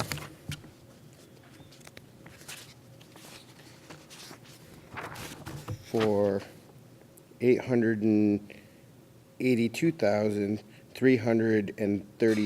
$882,337.25. Is that a motion? Yeah, sorry. That's right. Okay, any conversation? Do you have any comments? I reviewed, I went through our process. There was a random selected pile for me to review and look through. It's very interesting. I learned a lot about the sewer. Because the sewer says on it, there was an overage, but it's not really an overage in the sense that we paid a late fee for it. So that was really interesting to understand how that their billing system for the city worked in terms of sewer things. And then I looked at some random payroll things and looked at them, some people who are hourly and some people who are, on a contract or a salary, and took what they were getting paid back to their contract and made sure that that matched up right, and that all worked out just fine. I found no problems or no errors in the sample that we looked at, or that I looked at. Good. Okay, any questions for Chris? Okay, all in favor of approving the accounts payable and payroll, say aye. Aye. Any opposed? Okay. All right, policy adoption. We are looking, John, do you want to do these three separate ones, or what do you? Okay. Yep, so we're looking at A30, role and adoption of Yeah. school board policies. So I would move that we accept A30, role and adoption of school board policies. Is there a second? Second. Okay. Questions? I'll just say one quick thing. This is about cleaning our act up. We had these as three separate policies in the ANWSU.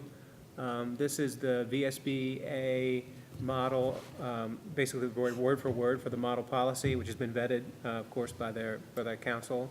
And,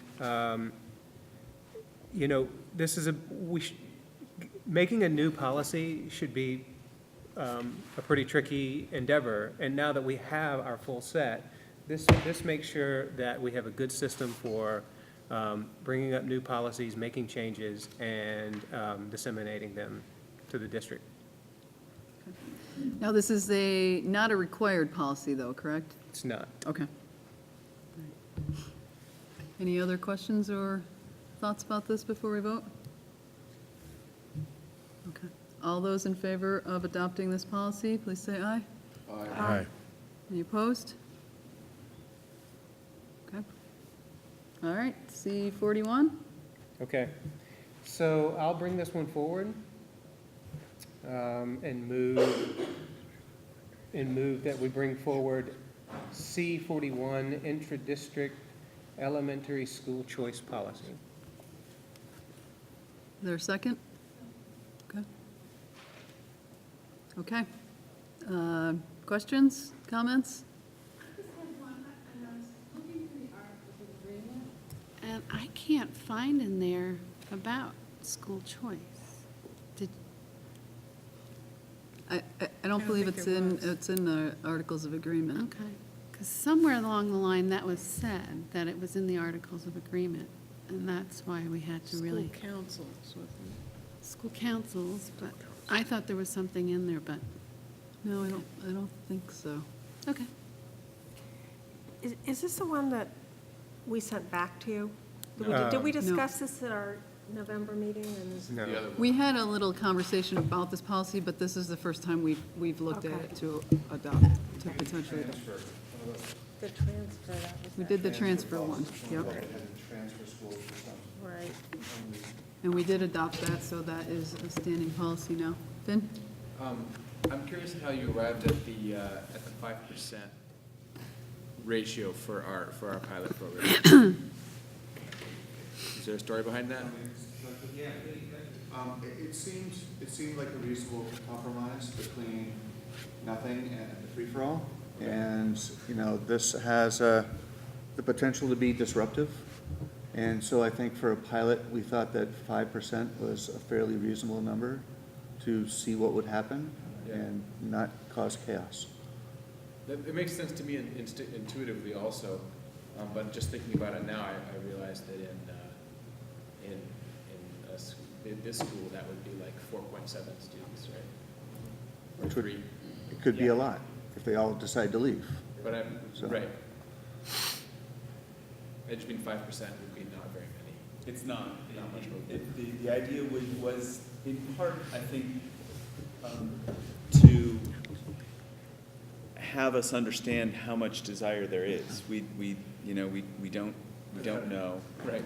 No, I understand. That makes sense to me. And we wanted to make it possible for people to, if they needed or wanted to move, to do that, but we didn't want to disrupt the schools. I think one of the things that's also worth mentioning is that we spent a lot of time talking and could not come to an agreement, because I don't think it's easy to come to an agreement about issues of equity. Within this school choice policy, we did not suggest that we would pay for transportation. Or guaranteed. Or that we would guarantee transportation as we do for. In fact, I think it says that you will not provide it, that makes sense. And, that is troubling. It's an equity issue. Because it is potentially an equity issue, right? And so we didn't come to a conclusion about that. We were divided within the committee. So does it say that we won't provide transportation, or that we are not obligated to provide transportation? It says we may not. Yeah. Okay, So so, transportation is the responsibility of the student's family, may not be provided to students participating in the in-district Right. choice program. And by So- may not, that means maybe, Perhaps not. right, so if a student from here desired to go to Virgins, and they could be here when a bus was leaving here and going to Virgins, they could ride on it. Yes. my opinion. Yep. But we couldn't guarantee. That's- I understand that. You know, If so- the bus didn't run that day, yeah, understood. So what's interesting about this policy is that on the Community Engagement Committee, we thought that possibly school choice might become a community issue that we would want the greater community to have some input into. So I really like that this is a pilot. I really support that this is a pilot, because I think we're nowhere near that on the Community Engagement Committee to get. So, and I actually have a question about that. Is it being a pilot? What does that mean? Does that mean that after the 2018-19 academic year, this policy sunsets? It's dead? As a pilot program that is following school choice policy governing the 2018-19 academic year will be reevaluated for subsequent years. So what happens if it's not reevaluated? Question. I mean, not that I don't think that our wonderful It's a policy paradox. committee will definitely reevaluate it, but just in case Does it it falls through the expire? cracks, what happens? Does it expire? Doesn't say. It just says it's a pilot. And this policy would govern 2018 and 2019 only. Okay. So if it doesn't get reevaluated and replaced, then it There's no implies more that it reverts policy. back to what it was really, which is no. But does it become, Joanne, do you think that it would become a past practice? Would it become, We're not bound, like in a master we're not agreement, to bound by past any practice. policies that if we do something, we're not bound by anything like that? So people wouldn't Maybe feel they need to be families could grandfathered petition the in. board or something. Okay. But, I mean, you know, late next summer, early next fall, we'll have information that we don't have now. No, it's, I mean, like, so I think that one of the things that we'll need to figure out is whether or not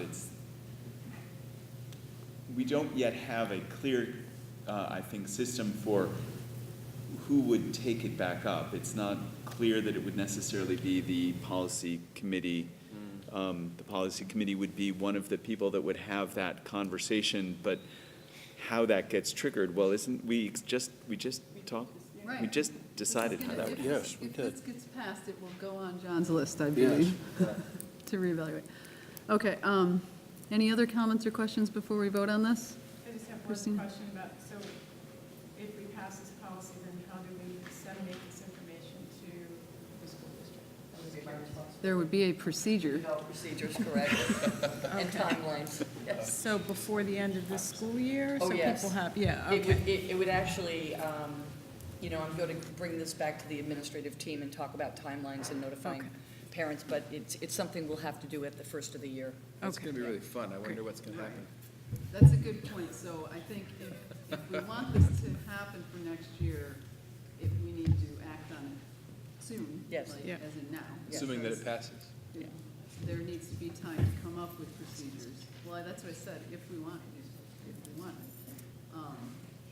to come up with procedures and to inform families that this is an option before too far into the spring.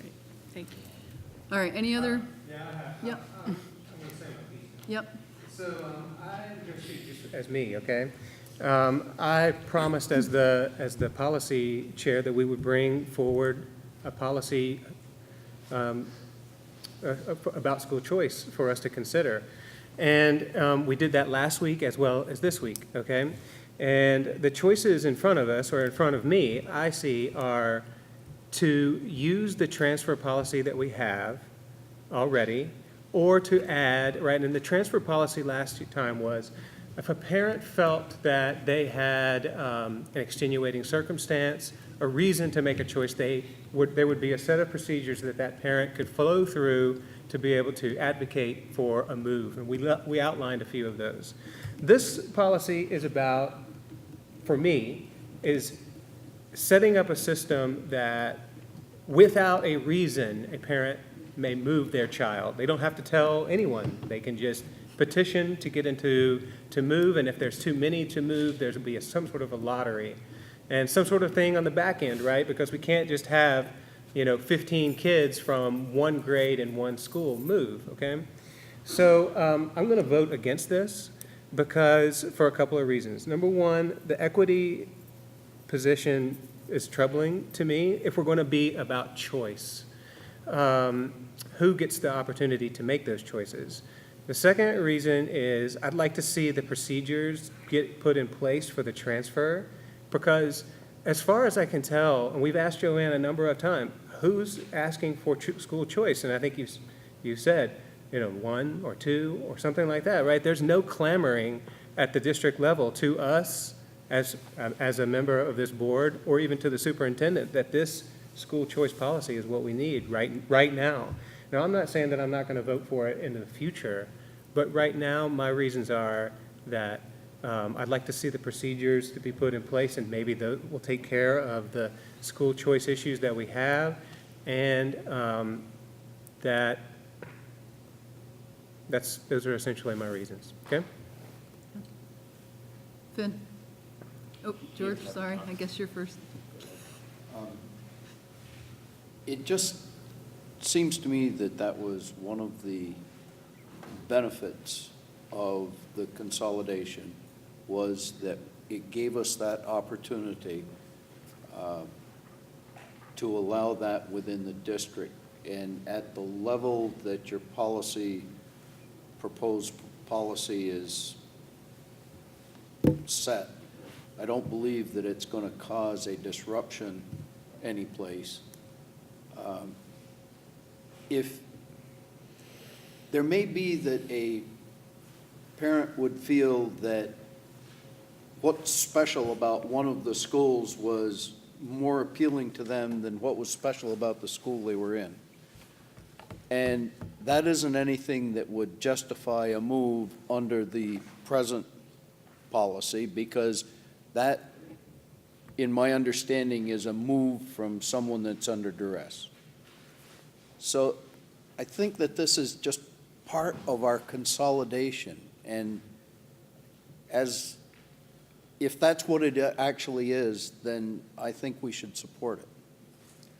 And I would just add in agreement that while I understand what you're saying, I think I understand what you're saying about being troubled particularly by equity of access, that if we instate a policy that doesn't have everything in place to make sure that everyone is able to take advantage of it, because of transportation, right, mostly. I understand that, but I also think that represents an equity trade-off, because the situation that we currently have with different per pupil expenses, and particularly a smaller school like this one with declining enrollment rate, instating a policy like this increases the chances that people who go to this school will have more equitable opportunities within this school if they have more students who are coming here. So there's kind of, it's kind of a trade-off in that regard. I think you guys did a great job on this in terms of, especially given that it's a pilot and we have a chance to reevaluate. I support it wholeheartedly, and I'll definitely vote for it. So thank you. Does anyone else want to speak before we vote? Okay. So if you're in favor of approving C41, Interdistrict Elementary School Choice Policy, please say aye. Aye. Opposed? All right, looks like we have a pilot policy. Okay. Next is F32, School Crisis Prevention and Response. Okay, so I move that we bring forward F32, School Crisis Prevention and Response Policy. Second. Okay. What do we need to know about this one, other than having read it, obviously? Well, Anything? we made one change. There was a good suggestion from last time that it seemed inequitable in terms of the responsibilities on staff versus students. And we thought a little bit about this, and there are other people in the buildings who are not staff and not students. So any person suspected of involvement will be held accountable by the law. Right, that makes sense. And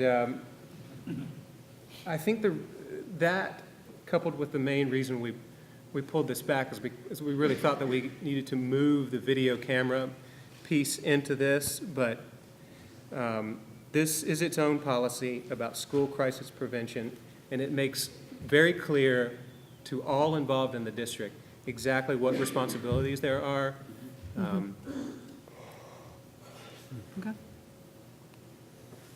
Anyone have any questions or comments? No? Okay. All in favor of approval of F-32 School Crisis Prevention and Response, please say aye. Aye. Any opposed? Okay. Great, we have adopted 3 policies. Thank you, and video will come back in the future? Yeah. Okay. Okay, sounds good. All right, next item is approval of capital improvement fund refund for VUES. Joanne, can you speak to that, please? So on an annual basis, this is, the board needs to approve of a payback of a capital improvement fund, and this is the annual note that you sign to allow the district to do that. And it's only for VUES? It's only for VUES, correct. Why? Because would've that was asked that the earlier. original, that was the original source where the money was borrowed for. So this is a loan that's completely paid off at this point, and we're getting a refund on, we've overpaid it, is that? It is, let's see, $23,722 with an interest rate of 2.10 and with the principal and interest payable in lawful money of the United States. So the rate of interest payable herein is subject to reclamation and payment of a higher rate. So I believe this note is issued as a refund of borrowing originally issued for 33, what's that number? I can't read it, Gloria, I don't have my glasses on. 30. It is a refund, right here.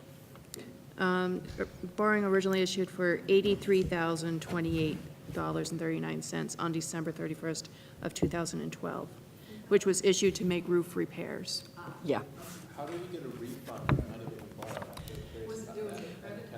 That is a question for my business manager, who's no longer with us, and I'd be happy to get that answer for you. All I know is that it's good news. Yeah, okay, maybe I should. Not a bill. We're going to accept this money, folks? Yes, we are going to accept this money. Well, what kind of strings are there? All members. Yes, they all sign it. I am a little perplexed of why we have money There's that no needs to be refunded, but But I'm perplexed why we're just not being told Where that. does Why the do we have to refund- vote on a refund? Look into the general. I don't know. Well, maybe because it was taken out before we were unified district. Did that have something to do with it? No, the district assumed all of Yeah. the Yeah. debts and Right. assets of the member schools. This refund would have gone to the elementary school, but instead it's coming to the whole district. But, so, So can we be Probably having the- this conversation? what? Do we have this conversation now, or don't we have this conversation after we've taken a motion? Whoops. Oh, I'm sorry, we don't have a motion. Can I Thank you, Tom. retroactively Sorry. move that we- We need to have a motion. I apologize. We're out of order. I'll second your motion then. A retroactive motion to Okay. discuss what we've been discussing.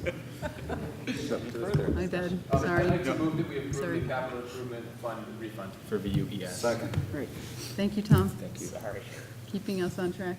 Insert the discussion right here now, Glory, yeah. All right, so anyway, we have some money that is owed to us. We need to just vote to approve it, and then who needs to sign? All directors need to sign. There's spaces on the bottom on the front page. What is And this also, thing? there's the second page, and also the clerk has to sign the second page. Okay. Do we need the same pen, or does it matter? Yes. Why don't, Why would the capital improvement fund refund go into the general? Wouldn't it go into Well, capital? I don't think we know where it's going, so Elizabeth would. We don't know. right? Okay, okay. It's, I would assume it's going to go against whatever line item it was being paid out Being of. paid out of to begin with. That line item still exists. Can you ask? I will, I'll Yeah. get the answer. Yeah. Yeah. Chris, So- did you have a question? yeah, I was wondering why, with any other refund, why do we have to sign for it or why is this a formal process? Why wouldn't we just be informed that we got a refund and that they send us back money that we've overpaid? Why is this one different? I didn't realize there would be this level of conversation I'm about a sorry, I refund. didn't either. And I'm happy to get the answers to that, but I Because don't it just have seems really Chris. procedurally, really kind Right. of awkward I that think, yeah. we've never gotten money back before that I had to sign for. I think well, actually, I think we have had to sign before for things like this. But the email that I got from Elizabeth was, we have a capital improvement loan that will be paid for Virgins Elementary in December, and when this year's payment is made, the remainder of the loan has to be refunded. I'm looking for mood letters. In order to refund it, People's United Bank will need to have some documents signed. So, that is what we were doing. It's just Cool. normally you only sign when you're borrowing money, not when they're giving. Well, I think they want assurance that we have told them we have accepted it, and we're not gonna go back and say that they didn't give it to us, probably, right? It's evidence of a promissory note that it's being refunded. Right. Got it, Okay, so, all in favor of approving this refund, please say aye. Aye. Is anyone opposed to accepting this refund? All right, thank you. So that will come around for signatures. Thank you. Approval of internal audit controls questionnaire. So moved. Thank you. Second? All right, discussion. Is that good, Tom? We're good, right? Thank you. The school board did not get financial training. Uh-oh. This school board. We need to do that. We have done that, and actually, that's part of the annual work plan to get fiduciary training, but last year it went to the SU board, so this board will be scheduled this year. We just haven't done it yet this year. If the state law requires this board to approve this? Yes. Okay. Yep. City councils have to approve the same thing, so it's just. It's a checklist, yeah. It's a paperwork check. It's actually something that came to our attention a couple of years ago, and it had been in the regulations for many years, but nobody paid attention to it until we needed to pay attention more to what was going on, and someone highlighted it for us, and now it's, I think this is the third time I've brought this checklist to you, second or third. If I remember correctly, the first year it wasn't all kosher. So It we've has gotten improved. better, absolutely. It's getting better. Really, the only thing I see is the standard procedure to ensure gate receipts reflect the event's attendance, and we're working on that. We're working correct? on that, that's Yes. correct. And we don't have anyone that uses a signature stamp? The treasurer doesn't?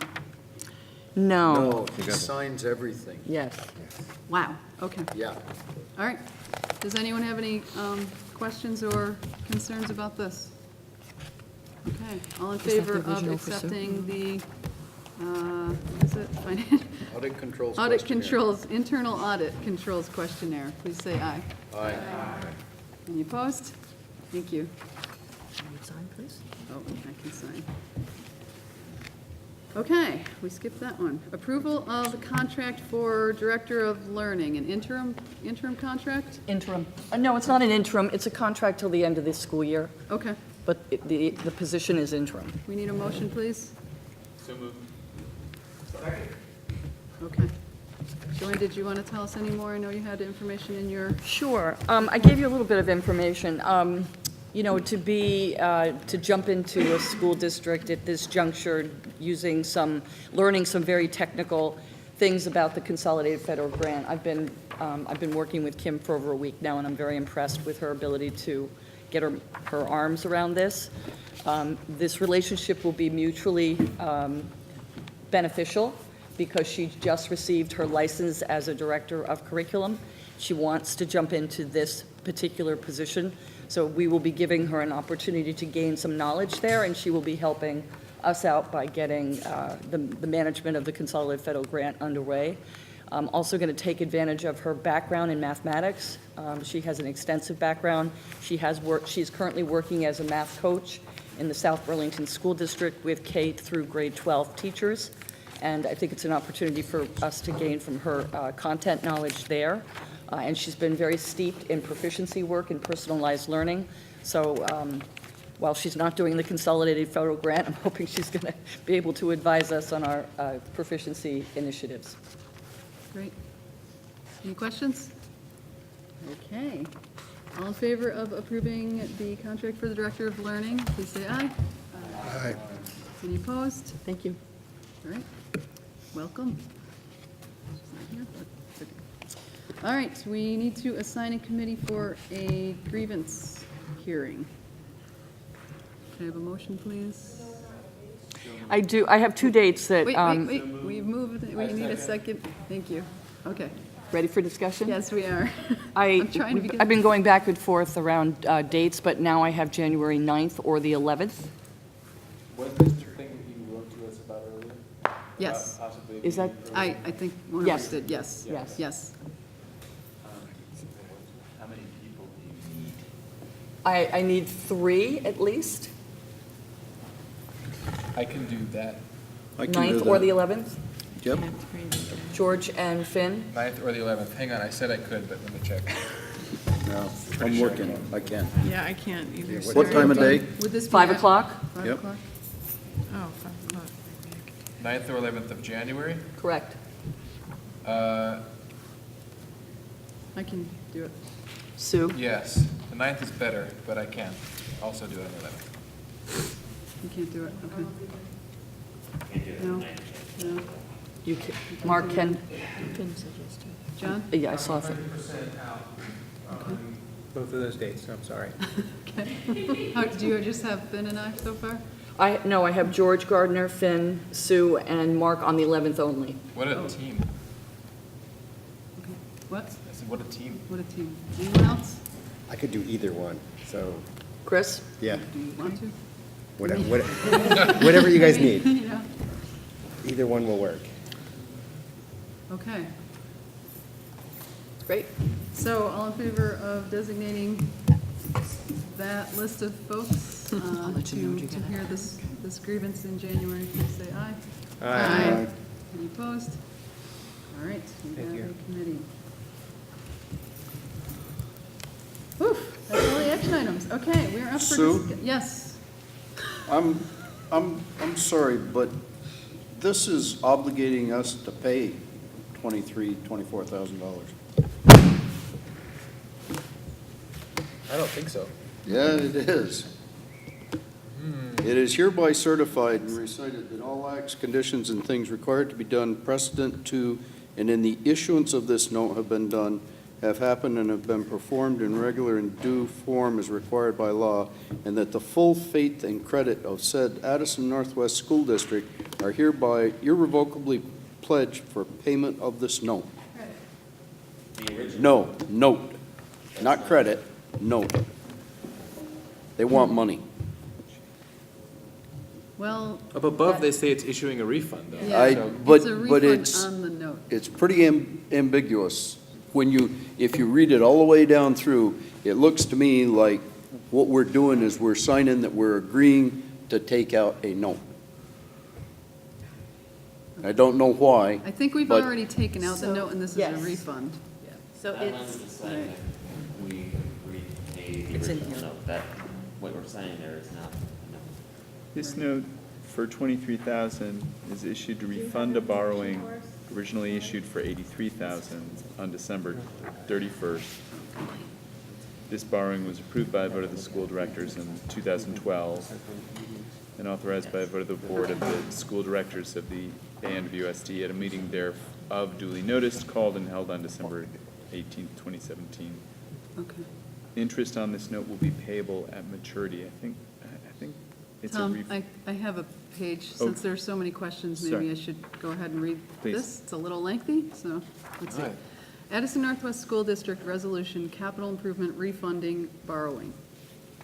Whereas the Board of School Directors of the Addison Northwest School District are authorized and empowered to borrow money on the credit of the Addison Northwest School District for purposes of making certain capital improvements, and whereas the Addison Northwest School District has an outstanding debt at the People's United Bank National Association for $35,539.09 payable on December 15, 2017, and whereas the Board of School Directors of the Addison Northwest School District finds it expedient and in the best interest of the Addison Northwest School District to borrow the sum of $23,722 to refund the outstanding indebtedness by issuing a refunding note for $23,722.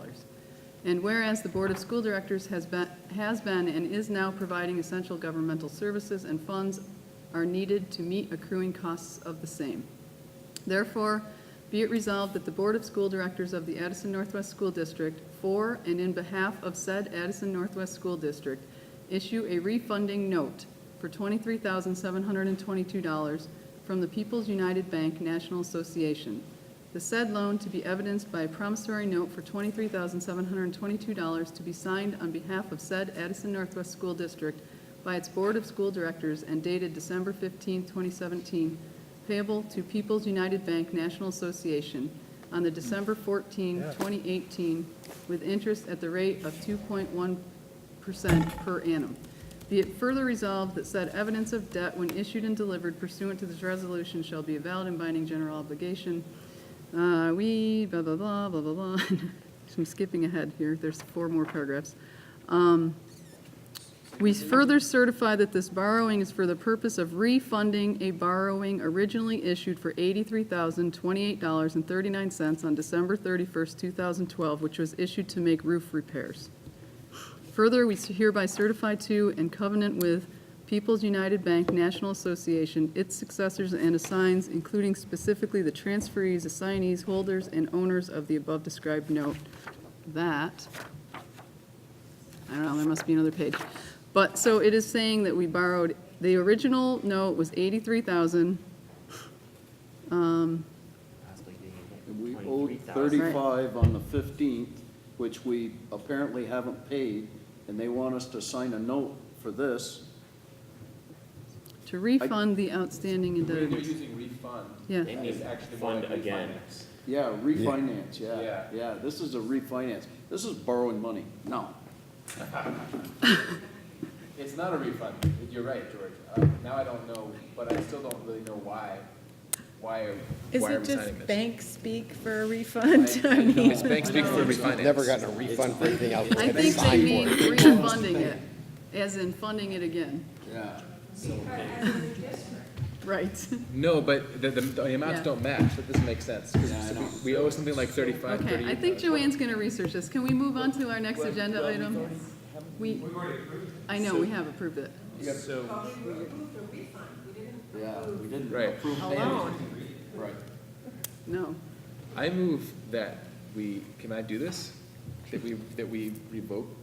Yeah. Well, can we maybe see if we can get some more information? Let's move on to the next agenda item. Can we See if table get the some more motion? information, and if we need to. We can always stop by the office and sign. If we need to revoke or undo our motion. Will we be able to do that before we adjourn tonight? Oh, yeah, we'll revisit it before we adjourn. She's Okay. on the phone Then with let's hold on to Elizabeth this. right now. Thank you. All right, thank you. Thank you. Okay, so we do have a discussion item that we need to deal with tonight.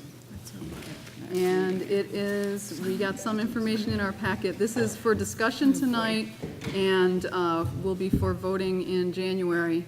But there was an agreement between the Addison School Board and the town, right? And the town of Addison for a land swap. Maybe, would you like to speak to this since you probably know more about it, George? Then I only know what I was sent. I'm happy to speak to it unless, I see John Spencer's here, who's the Yep. champion of this. Yep. I don't know what your preference is. Want me to start, or? Sure, if you want me to talk, I can.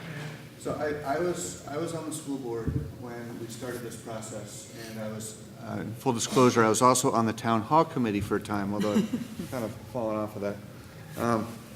But, sorry, I'm busy. The short of it is, how far back to go? The town of Addison at one point owned the town hall, which is right here at the corner, but it has always been on church land. And about, 10 or 15 years ago, the town decided they didn't want to continue to pay for insurance, to insure the building, and essentially threw up their hands, and it defaulted back to ownership to the Baptist Church. And so the Town Hall Committee has been trying to get the Town Hall back for the town for the purposes of rehabbing it and potentially using it for the town clerk's office at some point in a meeting space and things of that nature. But in order to have the town take it back and essentially carve out a lot underneath it of land, that lot would be non-conforming because it's so small. But the town does have, I don't know if anyone has has this picture up, this map. But the town does own where the town clerk's office is now. And it's separated by where a piece of land that the school owns that used to have a bus shed on it, and the shed is gone, but the buses are still there. And in the meantime, the town essentially owns the parking lot that we all parked in right out front here. So the proposal is for a straight-up land swap, approximate like for like in terms of acreage, where the school would take ownership of the parking lot out in front, which makes sense, and the town would take ownership of this piece of land, which is dividing the potential town hall lot from the rest of the land that the town owns. And once that's done, then there would be a contiguous parcel large enough so that the town hall would no longer be on a non-conforming lot. Did I get that right? And George, if I remember what I read correctly, there's a paved area for the buses to park, and as part of this deal, the town is going to pave an area for the buses to park on the new land. That's correct. It would actually be on both lots. Mhm. Majority it would be on the school land, but some of it would be on the new town land too. Okay. Correct. And you'd allow us to park a bus on that? Up to 3 buses. Okay. All right, so the reason The big key is that we'd like to get this all done by town meeting day. This, as George said, it's been about a 7 or 8 year project. I won't get into it because we'd be here all night explaining the whole timeline, but so we feel some urgency to get this done. We already had the whole thing done through the DRB. Everything's all set up. The deed that you have a copy of, the only thing wrong with it is the name of the school district, which can be changed. Gotcha. But everything else is all set. The deed did not go out in the packet because it came a little bit later. But Yep. The reason we're having discussion tonight, and we'll vote in January so that our attorney can look that over and make sure that there's no errors and it's all in order. But wanted to just talk about it tonight and see if there's any questions. Make sure everybody understands what it is. Yeah, go ahead. One other clarification. My understanding, I think from reading this too, is that the town would bear the costs of doing the swap and. Yes, the town complete of the swap, yeah. So there's no expense to the school district. We're just basically, instead of owning land that we're only using a little bit of, we would be owning land that we're essentially using all of. The only cost, if you go to your attorney and figure out what name is supposed to be, that would be on you. But all the transfer costs and all that will be paid by the town. That's right. The deed draw up and all that. Seems pretty straightforward. Yep. Okay. All right, anyone have any more questions about that at all? Okay, so this will be on our agenda at our, whichever one of those January dates is our actual meeting, the 10th, I think. The 10th. Okay. It's the 10th, it was the 8th. Right, okay, great. Thank you. And you're a member of the select board? No, I'm not. Chairman of the committee that was appointed by the select board to get this all done. Okay, thank you. So we've done everything from water district to negotiations for transfer with the church, and so, yeah, we've been assigned that duty. Yeah. Excuse me. Okay, great. So we are going to move back to continue some conversation around this note refunding. May I share what I declared? So can I have Elizabeth on the phone? I think it would be just as easy for her to explain. Elizabeth, can you hear me? I can hear you. You keep on blanking out a little bit, but I can hear you. Okay, would you please explain to the board the refunding note? Yes, so that is one of the capital improvement loans that you currently have. I don't have the numbers right in front of me, but I think the original note was still left at 35,000 approximately at the beginning of this fiscal year. And every year, how the bank works those notes is they have a scheduled payment with interest. This year's payment was in December. It was around $12,000 for the payment. And typically, if you're able to pay the whole note off, they would just as soon you do that. But if you're going to just make the principal and interest payment that is scheduled for the year, then what you have to do is you have to pay that principal and interest in December, and then you have to refund the note for the remainder of the balance of the loan.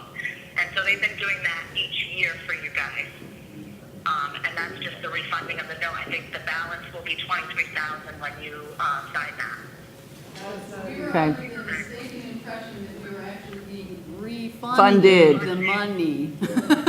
As in, giving back the money, not refunding or refinancing the note. Same speech. Right. Why, at that level, why are we not just paying this off? Elizabeth?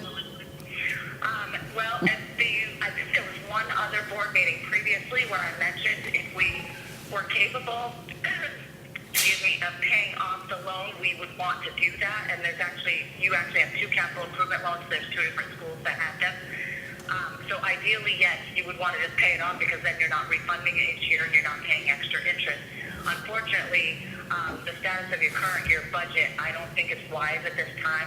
We're struggling to find areas of the budget to fund other things that were not clearly budgeted adequately. And so I feel like if you went and paid that $23,000 off right now, you would have some difficulty in your current year budget. Okay. We haven't done this before, Every year. but have you had to sign this for the elementary school board meeting? Yes. Is that Okay, any what other we're questions saying? for Elizabeth? Thank you. Thank you, Elizabeth. Thank you, guys. Have a good night. All right, see you tomorrow. Bye-bye. All right, bye-bye. All right, now that we understand this, Yeah. This doesn't Glory, add to our could debt. you reread the? I don't have it. Oh, the motion? The motion. And approved? I know. It was for the 23,722 refund, to accept the refund of 23,722. We have to withdraw that. I think we have to Yeah. revoke Okay. this. This is taking a loan, it's an obligation, we need to All have it right, very so, clear. so we need a motion to, To revoke the previous. previous. Revoke, I move to revoke that. the motion, the previous motion of the approval of the capital improvement fund refinancing. It says refund. Refunding. Well, because that's what we voted for, though. Right, and I move to revoke that. All right, is there a second there? Second. Who's second? Okay. All right, so we are going to vote to revoke that motion and start from scratch. Start over. Okay. All in favor, did you want to say something? Okay. All in, John? I'm a little confused about what's happening. We're just, we don't like the words. and We're gonna- borrowing money, we're not getting a We want to be refund. able to It's discuss. unclear. We aren't getting money back, we're borrowing money. We want to be able to discuss with, knowing that that everyone on the board understands what we're voting on. So we're revoking it, and then we'll go through it again. We'll go through it in the We next board worded meeting? it to. No, right now. No, we're going to do it right now. Okay, We worded it to actually accept a refund. okay, We're not accepting a refund, and we're actually refunding I understand, I the understand. note. Yeah. Right. Okay, so all in favor of revoking that motion? All right. Aye. Okay, any opposed? Okay. Now, if we could have a motion, I move that we approve a capital improvement fund refund, which is a refinancing Yes. for the original VUES. $23,722. Thank you. For Virginia Junior Elementary School. Yes. Does anybody second me? is there a second? Okay, I'm sorry, I was just looking to make sure that's the correct amount that you just said there. Okay. It's the best. All right, okay. All right, any more conversation around this? Are we clear now? Thank you. George? You're welcome. All right, This is a refinancing. This, as I understand it, this does not add to our debt. It merely extends the period of time correct. with which we have to pay it off. Because we don't feel that we can pay it off right now in a lump sum. Right. The interest rate is pretty low. 1%? 2.1. All right, so all in favor of refunding this note, please say aye. Aye. Any opposed? Okay. All right, we have cleared that up. I do not see anything else on our agenda for this evening. We'll take a motion to adjourn. Second? Second. All right, we're adjourned. Please make sure you sign this before you leave Okay, tonight. so we gotta sign both of these, I'm assuming, right? Is that the Yeah, idea? that is page 2. All